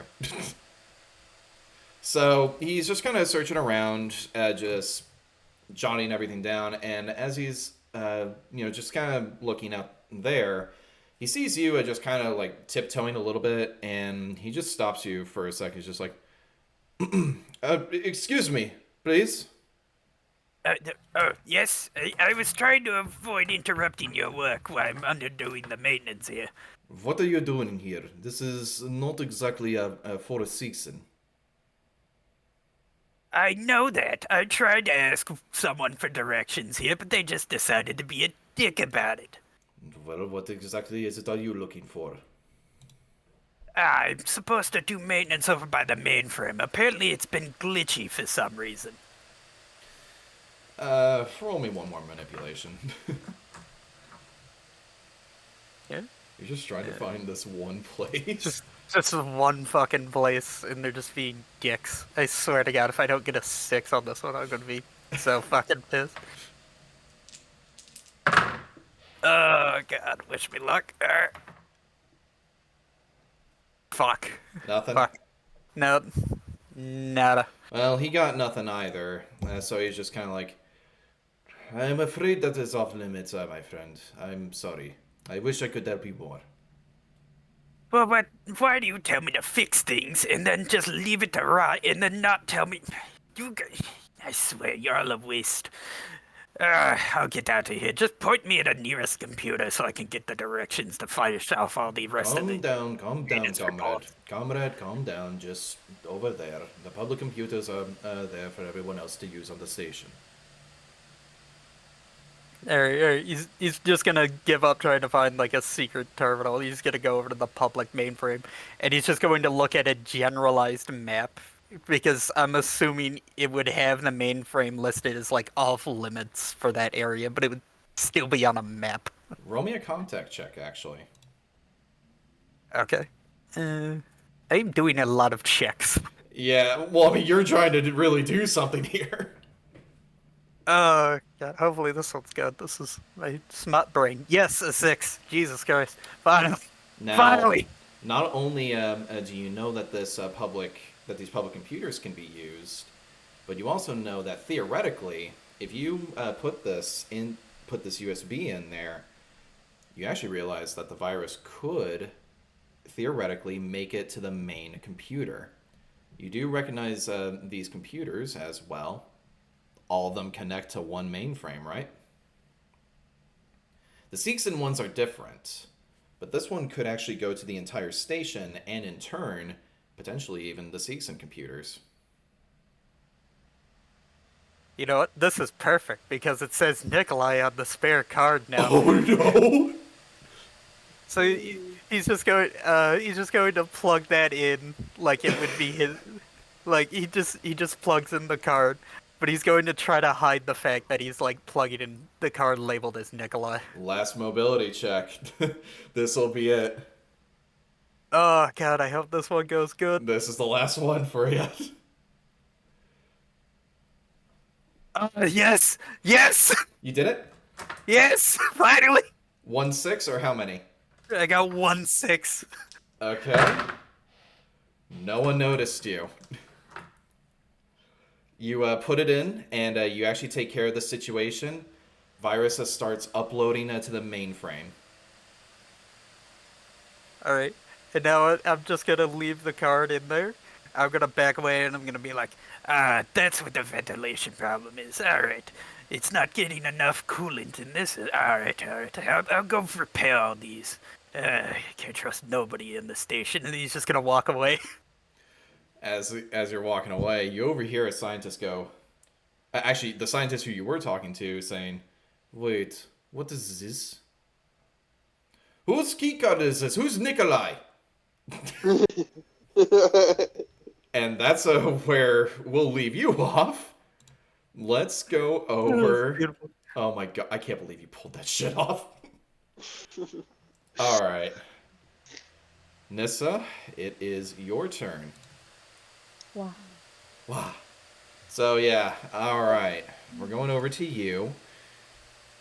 Now you would be able to know where you're supposed to go. You just straight up just start walking over to the escalator. Start making your way down to the central part. You kind of pass by a food court.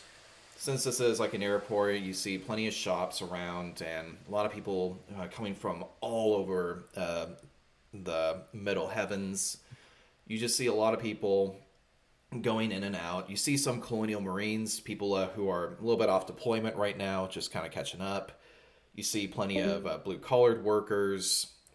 A couple other areas. You see the Weyland-Yutani headquarters way off in the distance. And pretty close by, you see the Colonial Marshal's Bureau. But behind the escalators, you actually see where the nurse's station is. And that's where you're wanting to go. Is there anything else you want to do in the meantime?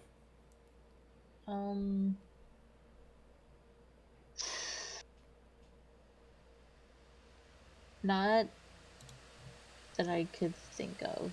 Okay. She's just gonna kind of keep heading towards that direction, but she's gonna take it a bit more leisurely, just kind of looking around to see if she notices anything like. You can roll an observation Like check. off. Yeah. Yeah. But she also sticks like the less crowded parts of it. Wits and observation. That is 6. All right. I have no 6s. No 6s? Yeah, you don't really see Wonderful. anything. Nothing really stands out. You're just kind of Cool. like observing everything. Wonderful. Alright, she's gonna go walk into the nurse's station to get her medicine. I'm sorry, I'm fucking tired. No, you're fine. Hi, Tyler Mitchell. Hi, Mitch. I'm Nissa. You're probably wondering how I got in this situation. You see, it all started back Nope. that summer. No, I'm kidding. The summer of '87. It's like the bite of 87. No, I'm kidding. I can't believe I actually said that. Okay, moving on. All right, so yeah, you get to the nurse's station casually. You know, you're just kind of observing, looking around. And as you finally make it there, you see the pharmacy. Pharmacy's wide open. No one's really picking up anything. And you actually see the nurse another nurse who's there. The nurse who called you up is kind of in the back taking care of the pills. And you just see her just say, "Oh, can I help you, sweetie?" Yeah, I just got this for my prescription. I was coming for a refill. Oh, yes, yes. Here. And can I just get a name? Nissa Stokes. Nissa Stokes. All right, there we are. And she gives you the pills. All right. Just remember to take one in the morning. That's all it says. Yeah. Thanks. No problem. Everything's covered. Looks like your insurance takes care of it. Yeah. Thanks. No problem. You have a good one. You too. And she turns and heads back out.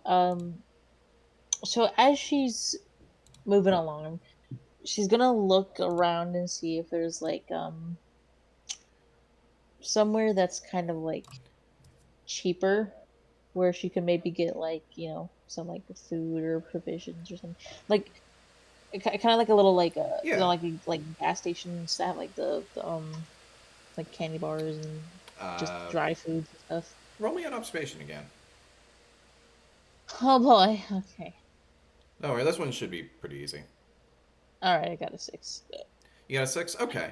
Yeah, you actually find one. It's a Chinese restaurant, actually. And they have, really good noodles for a very cheap price. A lot of fresh food.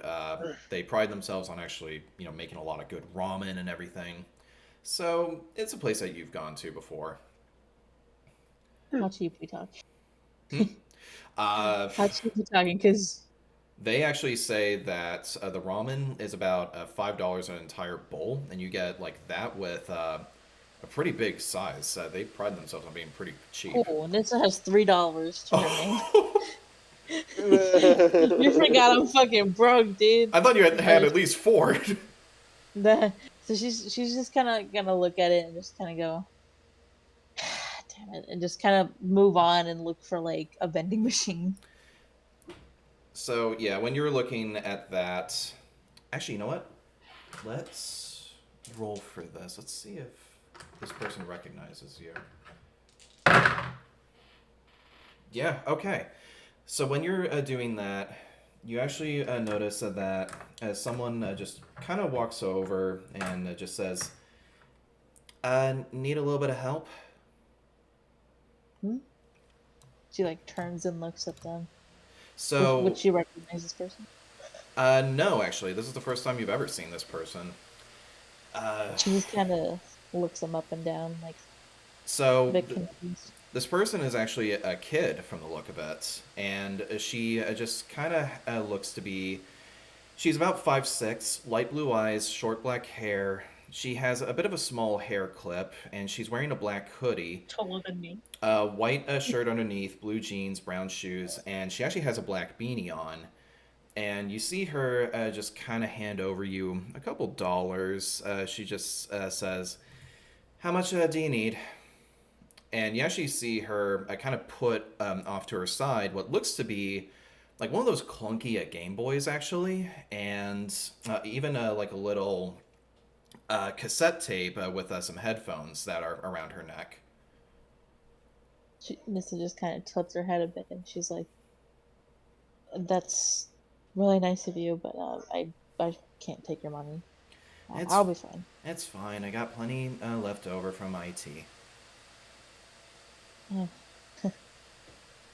IT is kind of funny considering, your tech there looks kind of like a dinosaur.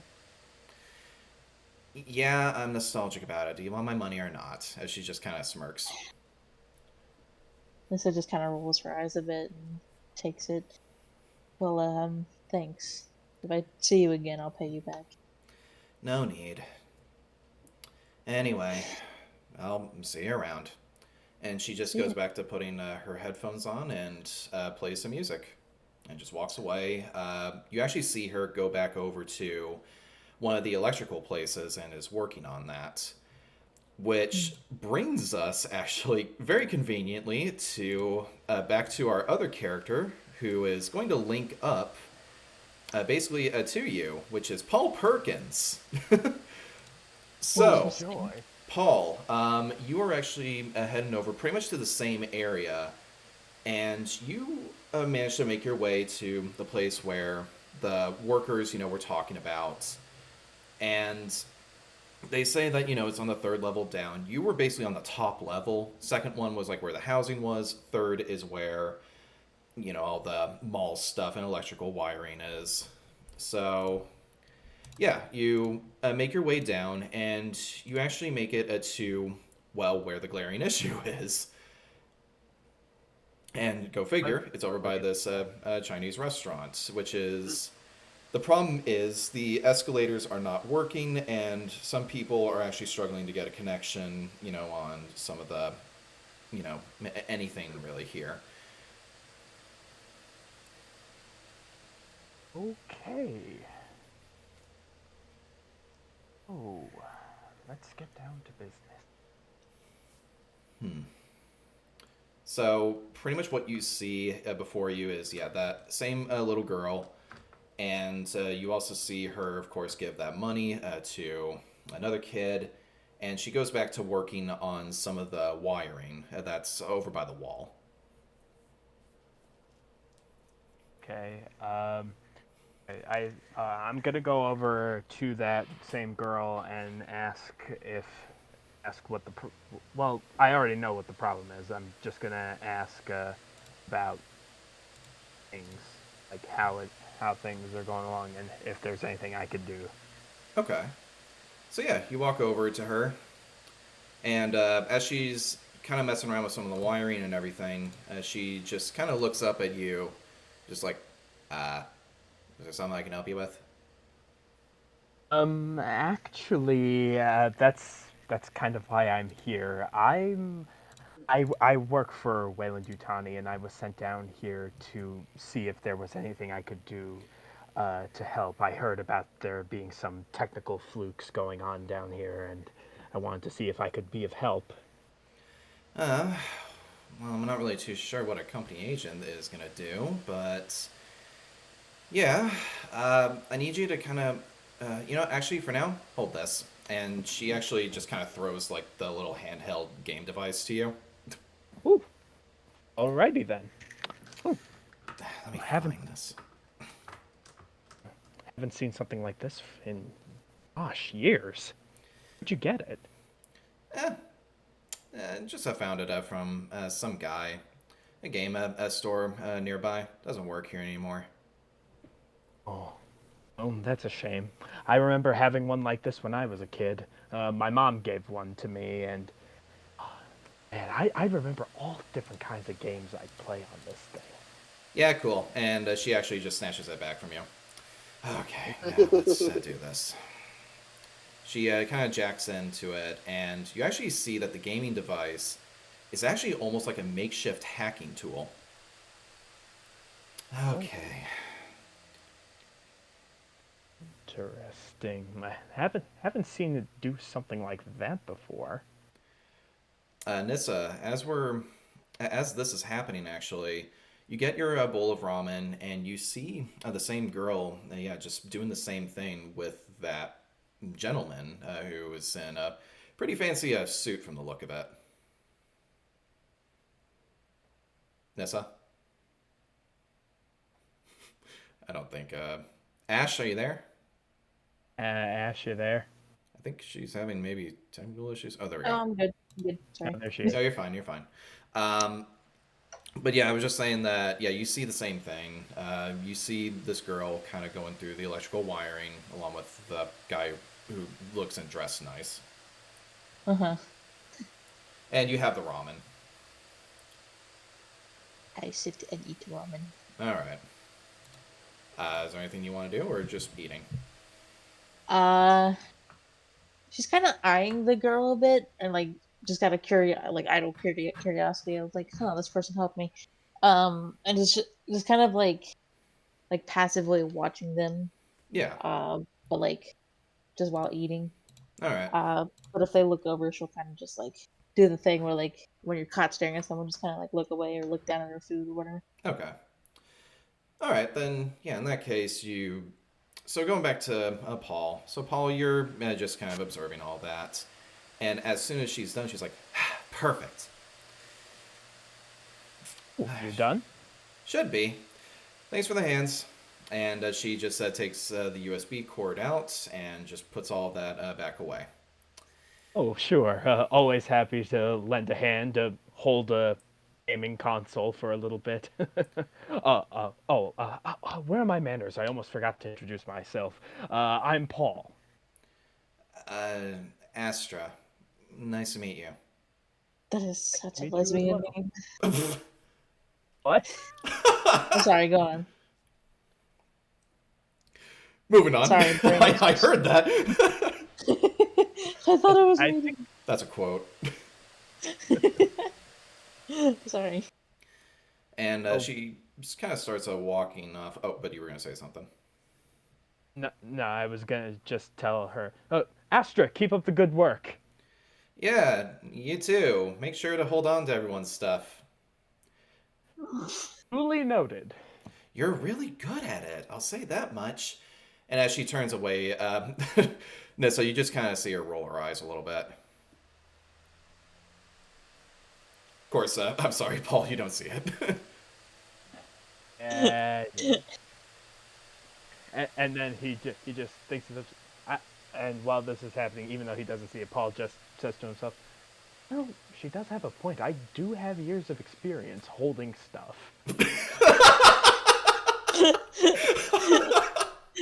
What the fuck? This poor guy. Oh my god. So, Paul, is there anything else you'd like to do? Well, not really. Probably just make my way back to the office. All right. Then, with that, we will go back to Sunny, who we last left off not in a good spot. Sunny was being depressed.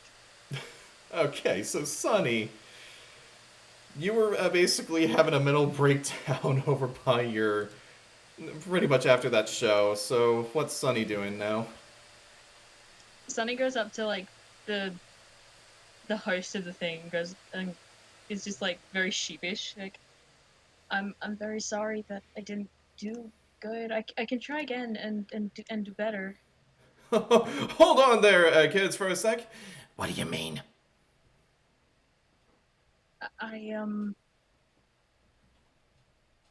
Sunny kind of just goes quiet. You already had your chance. I don't know if I can give you another. I mean, unless you really feel like you can.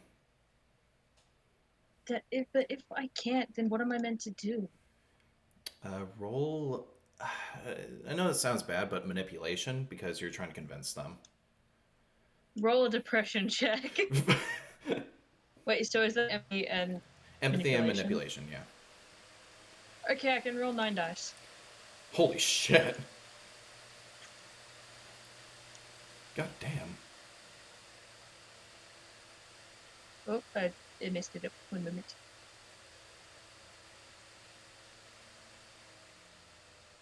Did you get it?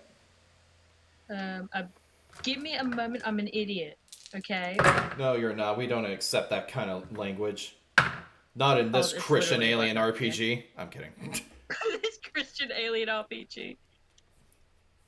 I didn't even get one fucking 6. Oh, you did it? It's alright. He didn't get one either. I'll just say... But I'm aiming for Sunny to be depressed. Yeah. So. Yeah, so he just kind of says, wait till next day. Sunny just gets like even more sad and looks down and I feel nods. so bad. I want to say that you passed something, but the dice just aren't being nice.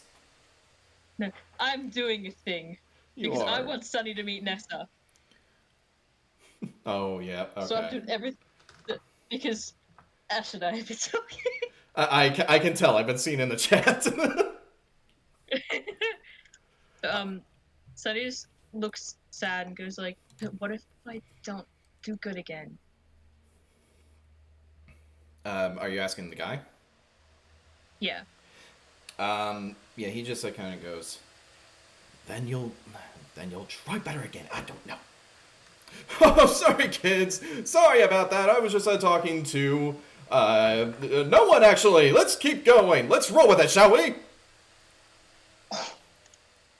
I know, this guy's a dick. Bitch! Yeah. How Sunny's a nobody. But, Sunny just hangs their head again, goes like, wow, I guess I'm nobody then. Oh. So what does Sunny want to do now? They're very Sunny's just gonna, like, quiet, like, so that they don't disturb the rest of the show because they think it's their fault that it kind of got derailed. Mm-hmm. They silently leave the whole area. Okay, so, yeah, silently leaving, just kind of doing your own thing. Is there any place in the facility that you want to go to specifically? Wherever Nissa is. Nissa is on the Anchorage space station. They'd find a way. I was about to say, because you're on the planet. You're on actual Helios. Nah, Sunny goes to their quote-unquote parent. Okay. Okay. If you know what I mean. Yes, I do. Okay, so they're actually here. Yeah. Okay. Yeah. Then yeah, so I'd imagine they'd be there. yeah, okay. So you go over to your quote-unquote parent, and yeah, they're here, and let's see. So I'm actually looking into a little bit of the Sunny lore. Okay. All right, yeah, so they're in their office, and they're just kind of taking care of a couple things, and they look up to see you and just like, Sunny, good to see you. I failed again. Again? Wait, hold on. What's going on with you? And they get up and just kind of look at your face, even like holding on to like your actual face, like your cheeks, and just like, is there something wrong? And just kind of like moving it around a little bit, just to see like your eyes or something. Sunny just like shakily says, I messed up all of my tricks. Not all. Could it have been?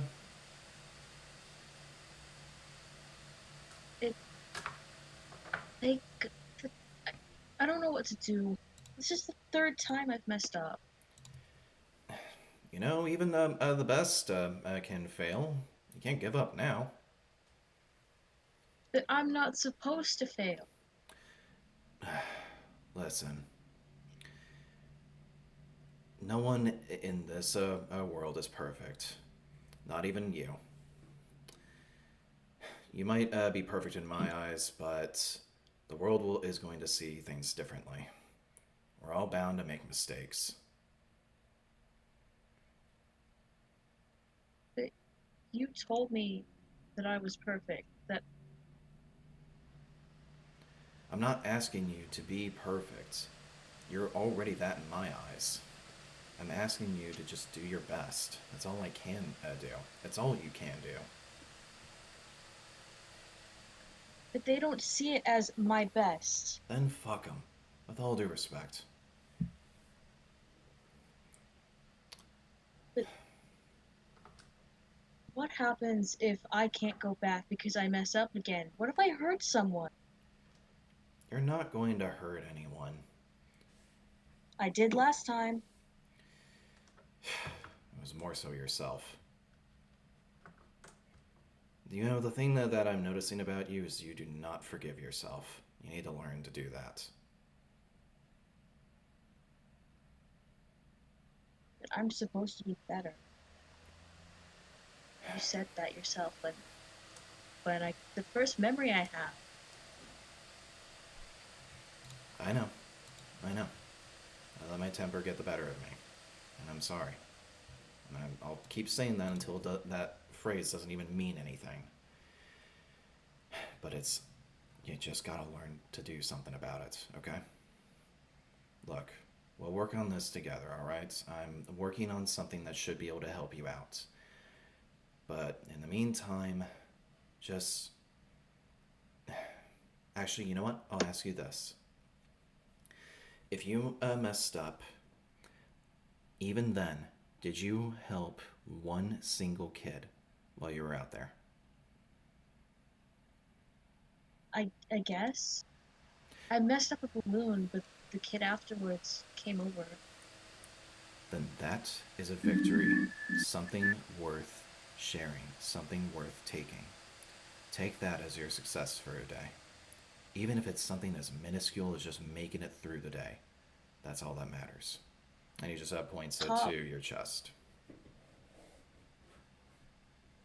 He called me nothing.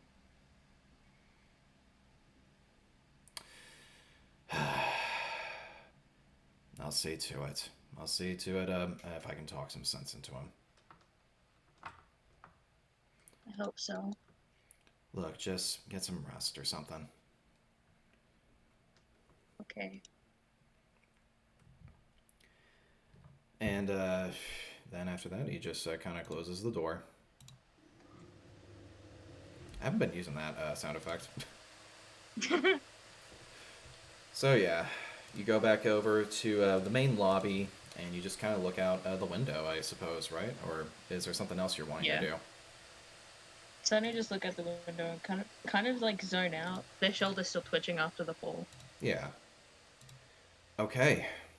So everyone has done everything, you're just kind of sitting there, minding your own business. You guys are all kind of finishing up everything that you're wanting to do and just wrap everything up. So Alex, pretty much what's going on with you is you're just getting acquainted with the facility and just making sure things are okay. From the look of it, and let's see here. Who else? Dick Hansen, you are pretty much on the Saratov still. You're just still taking in everything. And as you go back to sit at your computer, you start noticing that, oh, whoops, something isn't going right with the mainframe. Who could that have been? And you start hearing commotion from people, and everyone's just yelling and screaming. You overhear someone say, "It was Nikolai! Someone get that son of a bitch!" and Fucking Nikolai. And sure enough, you actually see a swarm of security on the station just dogpile this guy. For flavor text, as he's getting dogpiled, I'm gonna pull out the shades and I'm just gonna like pull out the shades and then he's just gonna get back to work. Yeah, so that's happening. Nissa, yours continuing to just down your ramen. It's pretty good $5 ramen. You down it all, and you still have your meds. Are you going to take those? Take your meds with it, or what are you thinking? Yeah, she took her morning med. All right, I'll send you also how many pills you got as well. Coolio. Actually, you know what? Yeah, you have like 29. Just say you have 29 of your pills. So that's in your inventory. And so like it would be like a monthly refill. Yeah, something like that. But they are pretty big pills. So yeah, you do that. Then Paul, you go back over to your cubicle. You're just kind of talking with everyone, making sure everything's good, catching up, and also taking more calls. Busy day. And Sunny, you're still at the research center. You basically just spend the day just reflecting a little bit and just trying to see what you can do better. That one kid, though, who you did help, actually just as he's being sent over to his room, he just kind of looks over at you and just kind of waves, giving a bit of a smile. And the nurses just kind of, kind of lightly are just like, okay, come on, let's go. So as things are kind of closing for the day, an entire shift goes by, which is about 5 to 10 hours in, the alien that time. And wherever you guys are currently, all of a sudden, an alarm goes off. So, wherever you are, all of a sudden, alarms go off for Alex at the facility. It's actually an alarm that you haven't heard of in a while. Something that you'd expect to go off if a nuclear strike was actually about to happen. Nissa, it's very same. The entire mall is off, and they actually tell everyone, go to your rooms immediately. Everyone, attention. All personnel must go to their rooms immediately. Any people who are in the airport and have not been assigned a room, you must go to the shelter immediately. Danger. Same with Paul, of course. Paul, you're being told that as well. Weyland-Yutani execs say, everyone get over to the shelter immediately, now!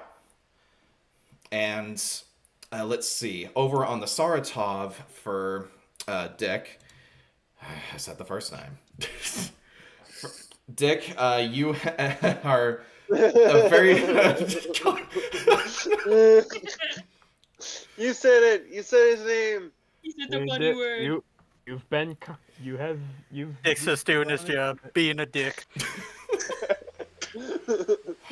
Anyway, Dick, go. You get an alarm going off in the Saratov, and you're basically kind of getting a very similar alarm. It's something that the Union actually never expected. They didn't think this was going to happen, but an alarm goes off again, almost like a nuclear strike is about to happen, and all the Russians, the Union just kind of grabs everyone and is just saying, everyone get to your stations immediately. We'll fix this issue later. Just go somewhere. Just get to the shelter. And then finally, of course, Sunny at the Nova Research Facility, an alarm goes off, which is something unlike everyone else. You actually know what it is. It's not a nuclear strike. The nuclear strike alarm is something that you would recognize. This is actually an alarm for high amounts of radiation. It is a radiation alarm. And you immediately close one of the windows after you hear that, and pretty much all of the nurses and doctors, they actually start pushing everyone to be like, oh, get in your rooms, stay in your rooms. And your parental figure, I should say, just kind of runs over and just says, Sonny, get into my room, come on. And they just kind of grab you by the arm and it's just like, come on, we need to move. And pretty soon after, Nissa, I'll actually, you know what? Wherever you guys are, those who can actually listen in on a radio signal actually start hearing something. And Nissa, after some time that kind of goes by, you actually see on your TV that something has occurred. And all of you get the message. One of the reactors from the Spasnier power plant, the atmospheric processing plant for the Union, there has been an explosion. A fire has happened. Radiation is escaping. A nuclear catastrophe is about to begin. And that is the end of session 0. I know. No. That was a great ending. And this is the theme of the entire series, basically. But It's Mass Effect. Welcome Yes. to the apocalypse, bitches. so yeah, that is the final session, everyone. I'm hoping that you all Final really session. enjoyed Oh God, this. we just started. Well, yeah. Oh fuck yeah, sorry. Final session. That's the first session, and that's the final one. That's the end, folks. Hope you all enjoyed Alien Helios. I spent years on this, only for one session. Right. Wow. But no. Greatest campaign ever. Oh, I know, right? But In any case, though, yes, I really do hope you guys enjoyed this session. I know it was a bit of a slower one. We were just kind of trying to introduce all the characters. I am loving this cast. I'm loving how this is all being set up. I'm really excited to continue with these amazing people here.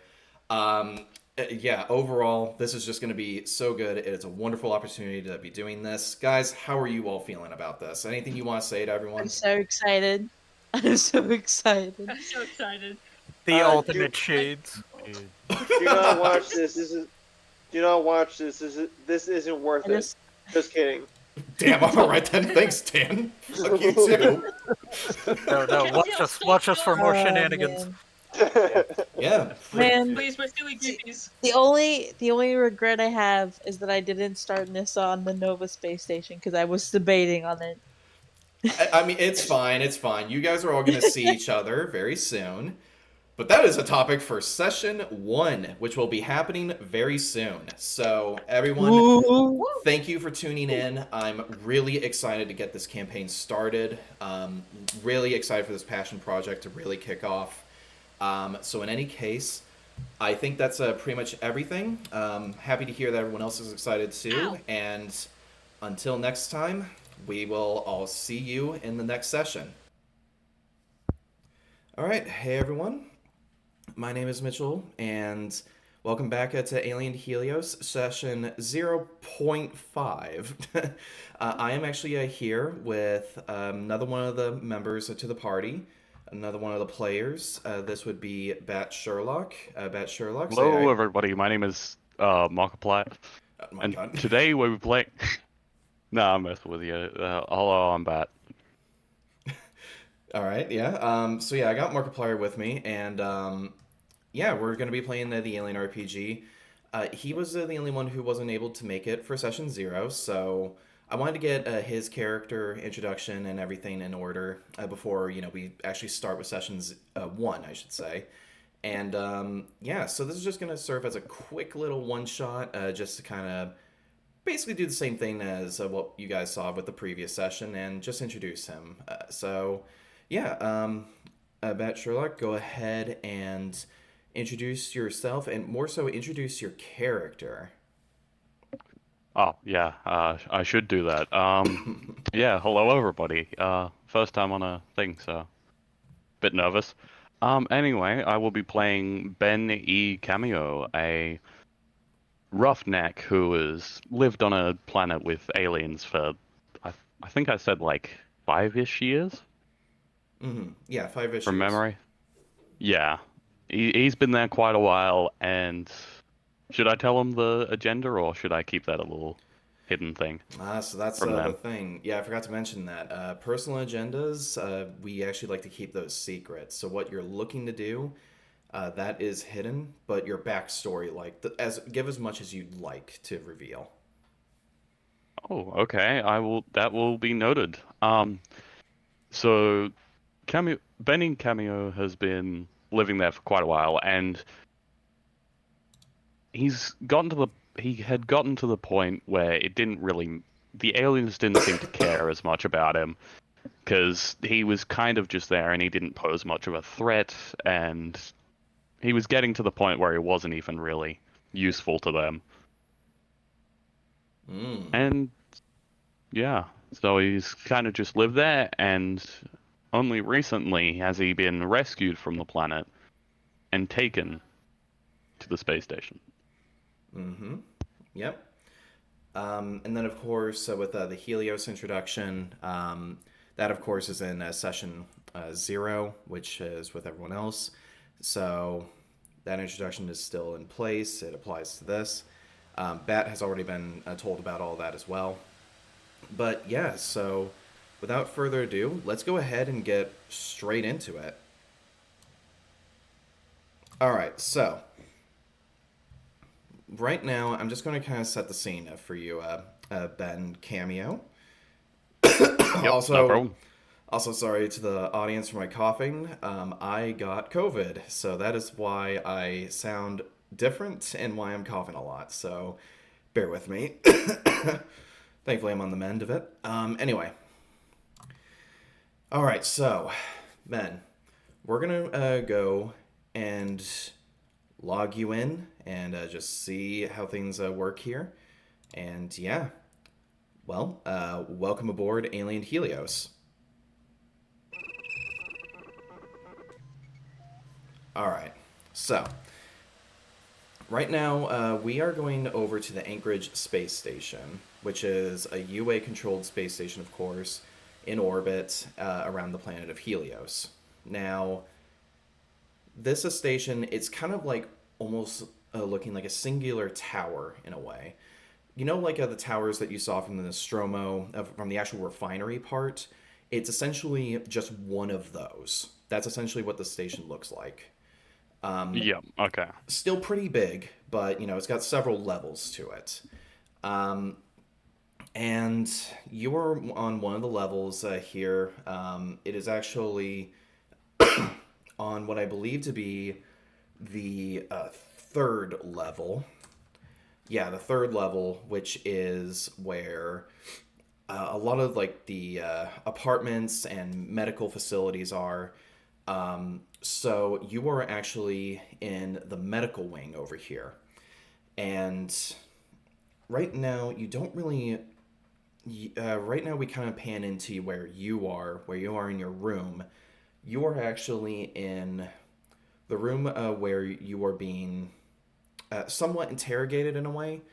You are with your therapist along with your, let's see here, your company exec, from the colony, I should say, who sent you and everyone there. A lot of mystery is, of course, behind the colony that you were from, and everyone's just trying to figure out what exactly happened and what you went through. This has kind of been you've been kind of going in and out of there for a couple days now. So we pan into you being debriefed by these two, and in the room, you're just kind of zoned out for a sec. Kind of like how you're there, but you're daydreaming in a way. Yeah. Yeah. That's essentially what you're doing. You are just zoned out of it. And as you're looking around in the room, everything around you just feels muffled. Doesn't feel like, it's actually resonating with you. You're understanding it. You are fully zoned out. And as you kind of look around, the only things you're around every corner of your eye, you keep thinking that you see maybe a tail just kind of slithering by you, or maybe a claw that's just passing by. Every single time, you just keep seeing them out of the corner of your eye. As you try to scan the room, you just keep thinking the shadows in every corner, everything is moving. Nothing is safe. Nowhere is safe. Every creak, every clank in the space station hull from the outside, even as you're looking, you just think that it's just one of those things going in. And as you're looking around, the therapist next to you, she snaps her fingers at you. Ben? Ben! Blimey, you bloody nogger. Well, listen to the session here, okay? We're asking you questions. Yeah, well, I don't want to bloody hear your questions now, do I? It's not much of an option. Listen, I don't know how many times we gotta keep asking you the same damn questions over and over, but I want at least something that's a little bit more satisfactory than a bunch of monsters that came out of the closet and killed everyone around you. I find that hard to believe. Find you hard to believe, mate. How so? I mean, look at you. You're so boring, and you're aggressive. You don't even think when I talk to you. You look at a lot of his boring facial features. He's so boring that he doesn't even have any hair. He's bald. He's looking at you with those bulbous eyes. Is what I wanted to say.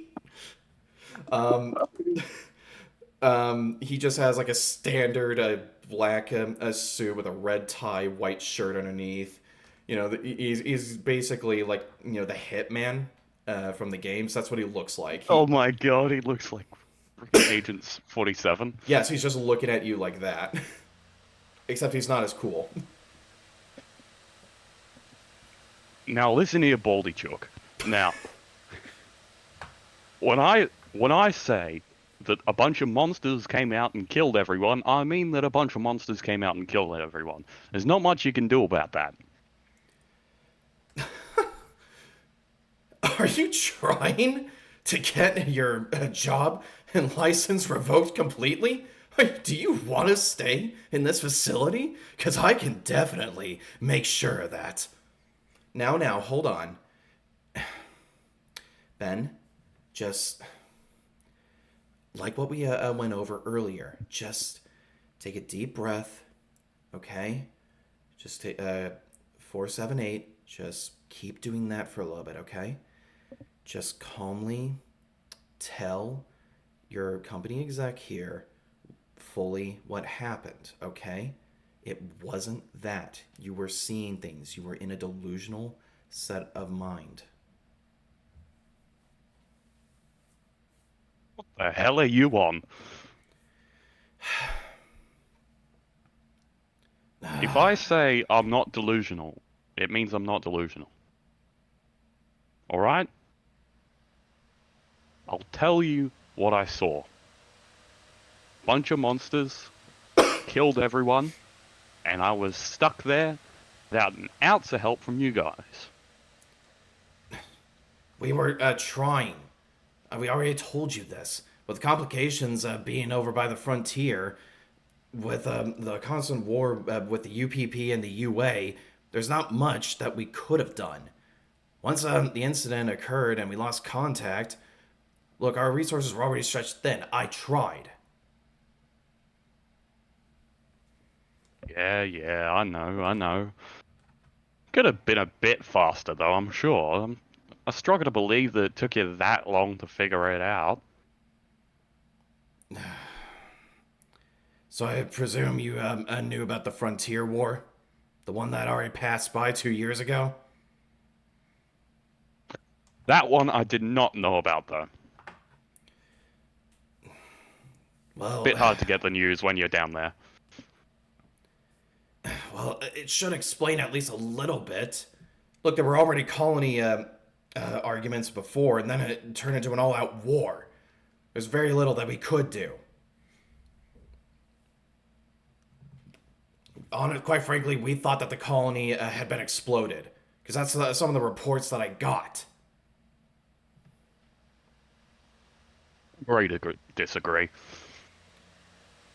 Look, just let's end it here, okay? Now, Ben, is there anything else that you can tell us before you go back to your room, okay? Let me see. I don't like you. You're bald. And what else? That is a nice suit, though. I will admit. Though it's a bit boring, I recommend you get a new one because it does not suit you. Thank you. All right, Ben. You know what? I think, Miss, I think I've had my decision. Ben, you are revoked of your engineering status. You will have your license be turned in, and you will lose your job, all right? You will be subjected to nothing more than a simple therapy for every single day. Every other day, I should actually say, as he looks at the therapist who almost like interjects about that.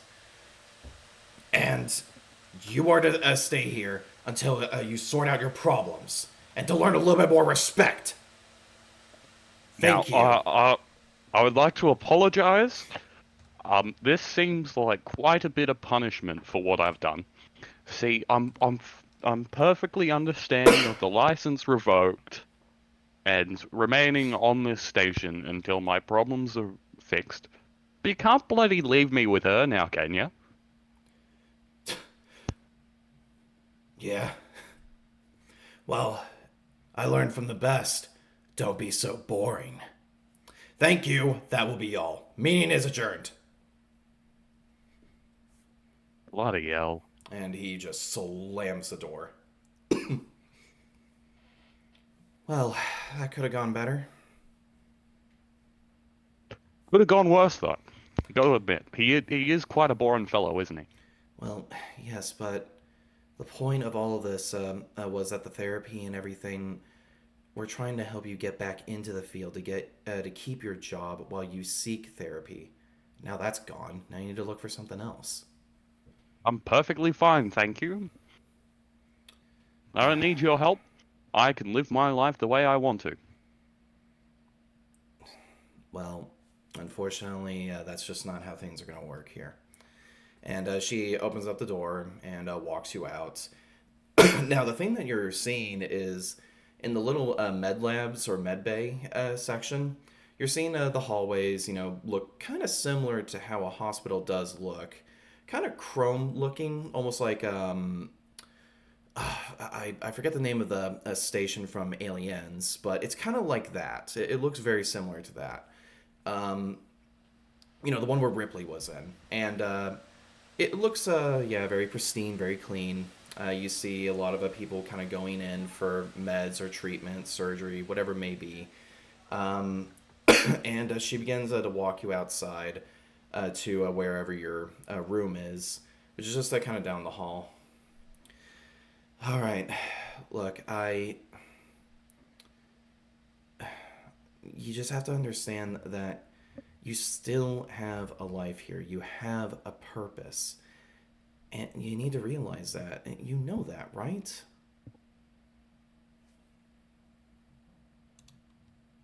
I mean... No, I don't follow. Well, in time, you're going to need to understand that. I mean, I don't know...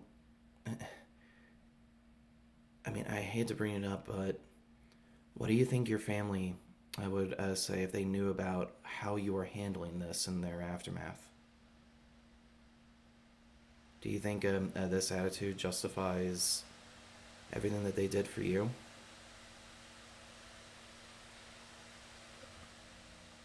Point taken. I'll try to work on these stuff. All right. Look, it's also come to my attention that, it's clear that you don't want to have me as your therapist as well. So, if you want, go up to the nurses there, ask for a different counselor, and they'll also be sure to give you your meds as usual. Understood. Thank you. Wishing you the best of luck. I do have to say one thing before you go. Hmm?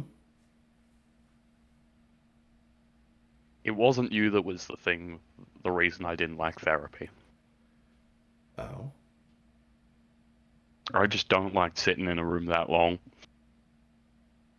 Why? Makes me nervous. Don't like staying in one place too long. Okay. And then she Get you if just... to do that. I'm sorry, what? They'll get you if you do that.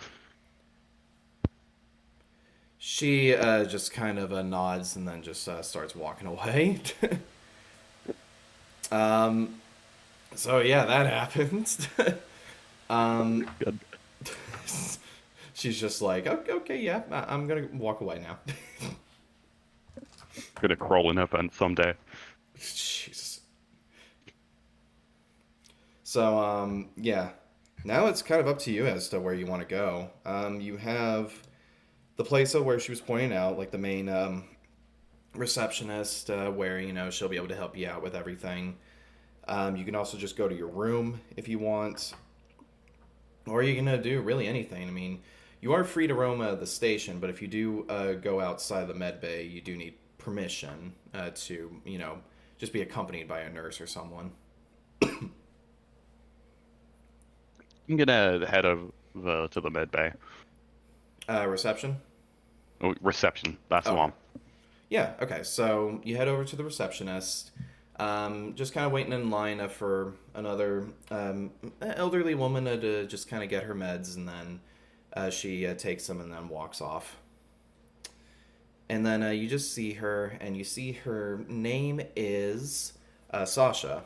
And she looks up at you with her glasses, white lab coat, and blue shirt underneath, blue sweater, I should say. And she just kind of looks up at you and says, "Ah, Ben, How you holding up, sweetie? Hi. You don't remember me? I'm the one who cleans out of the sheets and everything. You think I do much noticing of those things? Well, oh, you're breaking my heart. All right. So, in any case, what can I do for you? I would like permission to leave this area. You want to go explore the station? That one. Well, Bingo. sure. Just so long as you're accompanied by one of the nurses, I don't see an issue. Okay, thank you. Thank you. Would you mind calling one over for me? Of course. And she actually kind of gets out a little key card, and she actually puts it into a little device, almost looking like a landline type of thing. Puts it in there, and up comes a little camera on the screen. Miss Nicole? Yes? Ben over here would like to be accompanied to go out for just a walk around the station. Could you please come up here? Yes, I'll be right up there. And then she pulls out the key card. She'll be right with you. You beauty. All right, thank you very much for all your help. Of course. Now, did you take your meds before you left? That I did. Are you trying to lie to her? Yes, I. Yeah, alright. Roll me a manipulation check here. Meds are for nerds. Real men don't take their meds. Oof. Oh boy. Alright. Don't listen to me. I was about to say. I would like to establish that this is a joke, and you guys should take your meds. Yes. Alright. So, oh yeah, you remember how to do rolls, right? Yep, and I did not get a single 6. I am not convincing her. No, you are not. She kind of looks up at you and she just kind of shakes the medicine tablet, and she just says, Ben, I know you're lying to me. I would like to take this moment to apologize. I have made a grave misjudgment. She takes out one of the two of the pills actually, and she kind of looks over her shoulder and just says, "Take the 2 pills. Don't do it again, okay?" And then she winks. Thank you. He takes the 2 pills and he sits them in his mouth. And then he pushes them to his cheek and swallows without actually swallowing the pills. Okay. All right, so yeah, you do that. So, Jesus Christ, okay. Anyway, I was about to explain what they were. They're supposed to be for like PTSDs, but okay then.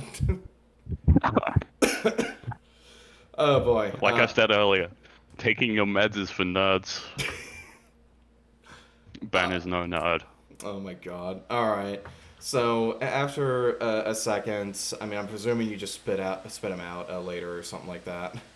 Yeah, just spit them in a bin on the way past. Okay, so yeah, you go around the corner and you spit them out in like a trash can. And, yeah, so not before long, Nicole shows up and she just says, "Alright, Ben, let's get to work now." Hello, Nicole. How's the station treating you? Oh, it's been alright. Now, let's see, where are you wanting to go? Just a little wander, you know. Alright, then let's head on over. So, you guys walk out of the med bay, and you actually are opened up to the space station. Now, of course, you've seen a decent amount of it. Now, contrary to what I said from last time, guys, there are, for the audience, there are 5 levels to the station. Sorry about the confusion about that. Yeah, there's 5 levels to it. Fourth level above you, Ben, is actually where the Weyland-Yutani one of their headquarters are, along with like some mechanic shops and a couple of places like that. This level that you're on is, yeah, like I said, Med Bay. Med Bay is kind of on this floor and the next floor. But yeah, there's that, and then apartments mainly. There's a lot of rooms and hotels and stuff like that here. So mainly living quarters. But as you guys are kind of going to the center, you look over the railing to see basically a mall. You basically see a strip, like a giant mall underneath on the second floor. You're seeing a bunch of shops, food, supplies, gear. You even see the U.S. Colonial Marshals Bureau is down there as well. So it's a pretty lively station. And as you're walking by, you and Nicole, you both actually see some people walking past you. These are roughnecks, pilots. You're even seeing some Colonial Marines who are, just temporarily stopping by here. So some military personnel. It's a very lively station, even with some shuttles dropping off some people. It's almost like an airport in a way. So. Goddamn. Yeah. Spoiled for choice. Yeah, it's a good station. It's pretty interesting. But so while you're here, what are you looking to do? And I also forgot to mention, bottom floor, which is the first floor, that is where a lot of the hangars and like junk and kind of more of the rustic old looking stuff is down there. Just pretty much where all the I guess for lack of a better term, a lot of the engineers and stuff like that hang out usually. Hey, Nicole. Yeah. Where's the closest bathroom? Oh, the bathroom is oh, I see one. Just right over there, over by some of the apartments. And You just wait here while I go? Sure thing, sweetie. Lovely. I would like to move towards the bathroom and then check if she's looking. Oh my god. All right. Well, yeah, so you start walking over. It's some of the apartments, and yeah, you see a receptionist there, and she's just not even paying attention to you. You see a couple people talking over by one of the tables, just socializing. But yeah, there's a bathroom over there, off to the side from there, and you look back and you see that she is currently looking over the railing. She's just kind of not really paying attention. You can tell that, and she even looks at her Rolex watch. She's just not really paying attention to you. Goddamn, she's got a Rolex? Yeah, she's got a Rolex watch. Goddamn. I would like to attempt to sneak away. Okay, roll me a mobility check here. Better roll against her observation, which actually is pretty less. No way. No way. No! What'd My you rolls get? suck. Nothing. No okay, I'm not even kidding. I was gonna roll 4 for her observation, but I decided to roll just 2 dice. Both of them were 6s. My rolls are never there. There's something wrong with my D6, I swear. No. You may need to put your dice in the dice jail. Only my D6. Every other dice is treating me well. Alright, so yeah, you start making a run for it. I mean, I'll say that much, but she does spot you. Nicole just says, Hey, Ben! And you actually see her get her hand radio. Wait, we got a runner. Ben's on the loose. I've still got this down. I'm gonna keep going. Okay, where are you running? Closest elevator. Closest elevator. Okay. That's thankfully that's not too far. It's actually just down the rail, no, the catwalk I should say, or the path that you have, and you just go to the left, and the elevators are right there. They go to all 5 floors. Press floor 2. Okay, yeah, you rush over there, and you just kind of like get past people as quick as you can, and you press 2, and anyone who was in the elevator, they get off, so you're the only one in the elevator now, and it closes. And it just plays like the stereotypical elevator music as you're like panting, gasping for air. You're just being brought down by just this horrible 80s themed elevator music. Damn. Yeah, I know, it's purgatory. Anyway, it opens up, and it took about a minute. Well, no, not that long, but yeah. So you're down on the 2nd floor, and now what? I'm gonna get out and I've got to find another elevator. There's only 2 elevators. I've got to go to the other elevator. Okay. So you go to the other elevator, and you start pushing. Which way are you looking to go? Up or down? I've got to go down. Going down? Okay, yeah, you're going to go down. Roll me an observation check. I'm gonna try using my other dice. Let's see if these treat me better. Alright. First time I rolled these dice, I got nat 1s and everything, so not looking good. That's a what? Come on. Nope. No 6s? No 6s. I rolled better though. Okay, well, it seems like the coast is clear. No one really seems to notice much. Noted. Yeah, you're constantly pressing the button to just go down. You're just wanting to go down. And as you're doing that, you actually hear someone in a kind of a gruff voice just say, "Hold it right there, partner."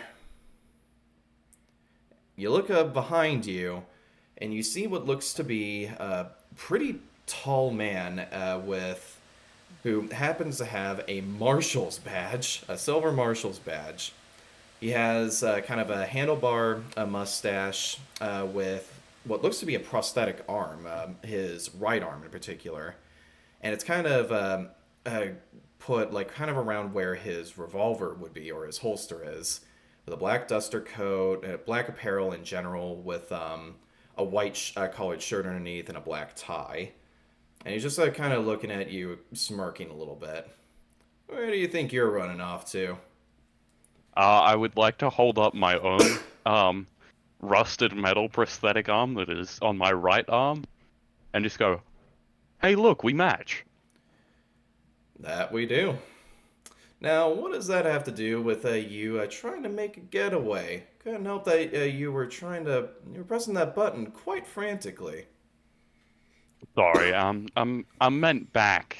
I meant to go down, and you see, like, I've got some friends down there, and like we organized this whole thing, and like, and I realized I woke up a bit late, so I was kind of trying to rush down, Roll me a manipulation here, but -1. Bro, I'm getting nothing. So this isn't gonna change much. Yeah, I know. Well, you're trying to manipulate a marshal. Yes! No way. Yes! I got a 6. All right. Let's see here.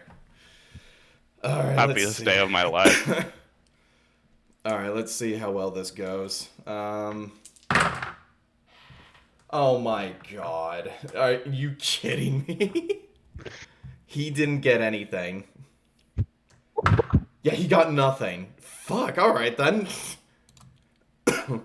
He's just like, alright, that's interesting. That's odd. You look pretty familiar to someone else that I know. Oh, I get that a lot. I've got a pretty basic face, you know. Hmm. Just for the viewers at home, he does not have a basic face. He is very gaunt, like severely gaunt, and he is wearing an eye patch because he is missing an eye. Okay. He does not have a basic face. So it's pretty hard to miss. Yes. Then that makes us even more embarrassing for this marshal to miss that. Yep. All right. Well, the marshal he's just kind of smiling a little bit, nodding his head, and just like, all right. Well, I guess I'll take the next one then. You have yourself a fine day. And sure enough, elevator hits right then and there, and he tips his hat. Well, pleasure meeting you. I wish you all the best, mate. You as well. I would like to now close the door and move to floor 1. For the viewers, you just the marshal's just like, I can't believe I just let that go. From the from the viewers. from inside the elevator. Oh yeah, back to you. What a bloody nonce! Like, how dumb do you have to be? All right, so you go down to the first floor is what you're looking for, right? Yep. All right, so you're down to the first floor. This part is kind of covered up. You know, no one could see it because it's covered by, you know, like a lot of the marble tile of the mall aesthetic that you have on the 4th floor. No one really wants to see this part anyway because it's, you know, all mechanic-y. There's a bunch of parts and everything. Only other place that you can see that leads to this floor is like an escalator. But that's about it. It's kind of, you know, all kept away. It's still mostly clean, but you see that there's like a bit of a junkyard with a bunch of scrap there. And you also see a couple hangars. One of them one of the hangars you do spot to see actually has a Colonial Marine dropship there. And you see a couple of the Marines all, you know, just kind of chatting away, doing some training and some workouts. A lot of them are maybe eating, having their lunch or whatever at this point. So yeah, you're seeing that even this part is pretty lively, but yeah, it's very clear this is the engineer sub-level. Noted. I would like to move over to the Colonial Marines. Okay, interesting. So you're walking over to one of the hangars, which is where the Marines are, and the Marines are some of them actually do spot you. You know, you're walking up. Now, what are you wearing? Also, so the audience knows. Oh yeah. Currently he's got on some pretty old, just regular sort of work boots. He's got ripped sort of. Well, he's wearing pretty much mechanic outfit. He doesn't have a shirt on. Okay. Oh, he doesn't have a shirt? But he does not have a shirt, but he has I suppose I'd call it like a mechanic's sort of mid-waist. Okay. With like suspenders, almost. Yeah, okay. It's a bit difficult to describe. No, I think I know what he looks like now. Yeah, I have an idea. Well, yeah, the Marines do notice that. And you hear one of the Marines just go, did we request any mechanics to help out? I thought they already finished their shift. Hey, you! One of the Marines yells out to you. Hi, what's up? Thought the mechanics were done. Thought you boys finish your shift. And he's smoking a cigarette. Oh, yeah. I was just come down making some last checks. Thought I'd talk to you guys a bit. Okay, what for? Thought I'd like to hear what's going on. Don't get much from over here, so, you know, bit hard to hear the news. Well, he blows a cigarette a little bit and just like, well, you're looking at it. I mean, armistice and everything, ever since that whole thing that happened, things been kind of slow around Helios. Nice change for once, if I'm being honest. But, other than that, I don't know. Same old, same old. Why are you interested? Like I said, don't get much news around here. Yeah, so sometimes I just like to, get it from the source, New to Helios? Yeah, you could say that. Well, just so long as you stay, just try to stay away from the bad parts of Perseverance. If you go down to the planet, not exactly friendly. Otherwise, though, if you're looking for work, the Iris Refinery is always looking for new hires for, well, money in a way, if you're into that kind of work. Otherwise, Might be fun, yeah. Well, if you really like the backbreaking work, but God bless them. In any case, I'm afraid we don't really got much. Like I said, things are kind of slow. I'm gonna go and sit in like the group with them so I can chat better. And also possibly to mask me from view of anybody who comes down. Yeah, because that definitely happens as you're talking with them a little bit. Some of the people there, you actually see a couple nurses stop by down, and you see them asking away, where is this person? Where's Ben? Where's Ben? Even showing them like records on what looks to be a digital data pad in a way. Really clunky as well. It looks like an old Game Boy in a way. Damn. Pull out the Game Boy Color. Hey, I mean, Alien, man. It's when it was made. Well, had to pull out the Game Boy Color to make to get a sketch of me. Pretty much. Oh god, I love that. I love the old style of the Alien universe. I really do. Yeah, it is amazing. But yeah, so eventually they do go over to the Marines. And they ask, excuse me, have you seen this man over here? Now, is there anything you want to do? I would like to give the Marines a bit of a, like, just a look, like the look of, like, don't sell me out. The look of, like, don't sell me out, yeah.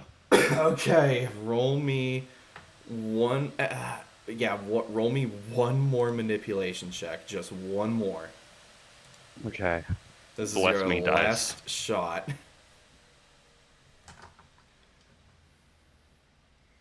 How many dice do you have? 4. 4? Okay. And I failed all of them. It's not working. The Marines, so as you're giving that look, you actually feel someone kind of grab you by the arm. Yeah, he's over here. Ben, come on out. It's all right, I got him. Yeah, you just see this really big, bulky girl, actually, just kind of grab you by the arm and just wrangle you out. Let me go, you bloody witch. Now, well, careful now. You hit a Marine. Oh, it ain't gonna end well for you. And she just kind of shoves you back over to the nurses. Oh, thank you. I'm so sorry about that. Don't worry. We'll make sure that everything's more contained. Yeah, you guys always say that, but it seems like there's a bit of a habit of people running out of there. I'm kind of questioning how good of a faith that place really is. And the nurses just kind of shrug it off. Never get sick, Marines. Never get sick. Trust me. I won't let you leave. They won't let you do anything. Marines actually. Also, no workplace cover. Marines, lose your job. Yeah, Marines actually stay very silent. They don't really say much. They just kind of go back to their card game. So you could have not sold me out. Again, the silence. They don't really say much. Which I don't know if that's a worse, because they're just ignoring you. I like to think that Ben's like getting full on like dragged by the scruff of his neck. Pretty much by this point, yeah. So yeah, to summarize what happens next, needless to say, the nurses and the staff are not too happy with you. You are basically brought in, and you are kept to basically be on bed rest now. Like, you are just maintained to stay there, and a nurse is basically just going to keep an eye on you on occasion, just to make sure that you're okay. But yeah, you're subjected to that now. You still have your room, you still have your belongings and everything, but you're more or less grounded. Goddamn. So, after about a shift passes, you're still just kind of in your room, and it's getting to the point where people are about to say lights out. Like evening meds and everything are about to happen, and it's about to pretty much end here. As you're getting your meds, though, at the receptionist this time, with a lot of people paying attention, you actually hear one of the nurses in the background just kind of go, hey, take a look at this. And the doctor actually goes over to see what's on the monitor. And I'm not even going to say that you need an observation for this, because you can see on like this old school computer monitor that the news is actually being played out here. And you can't really make out what exactly is going on for a sec, but the only thing you can see are satellite images of what you can only describe as some sort of explosion to have occurred. Something serious has happened, and in the breaking news, you do read these subtitles. Explosion over at the Spasanie atmospheric processing plant. And that is where we're going to end this little one-shot. Goddamn. Yeah, so that's where it happens. That's where we'll leave off. That's pretty much where everyone was. So yeah, guys, thank you so much for listening in on this. This went in a direction that I had no idea it was going to go in. But yeah, sorry, my bad. Oh no, don't even apologize. That was awesome. That was actually hilarious. This was good. I really hope you guys enjoyed it too. Bat, I love what you did there. I hope you had fun as well, because I loved it. Oh I my loved gosh. it very much. It was so good. But yeah, so that is session 0.5, just to kind of get your character introduced. So that'll be it. Thank you guys again for tuning in, and we will see you for the first session of Alien Helios. You all have a good one.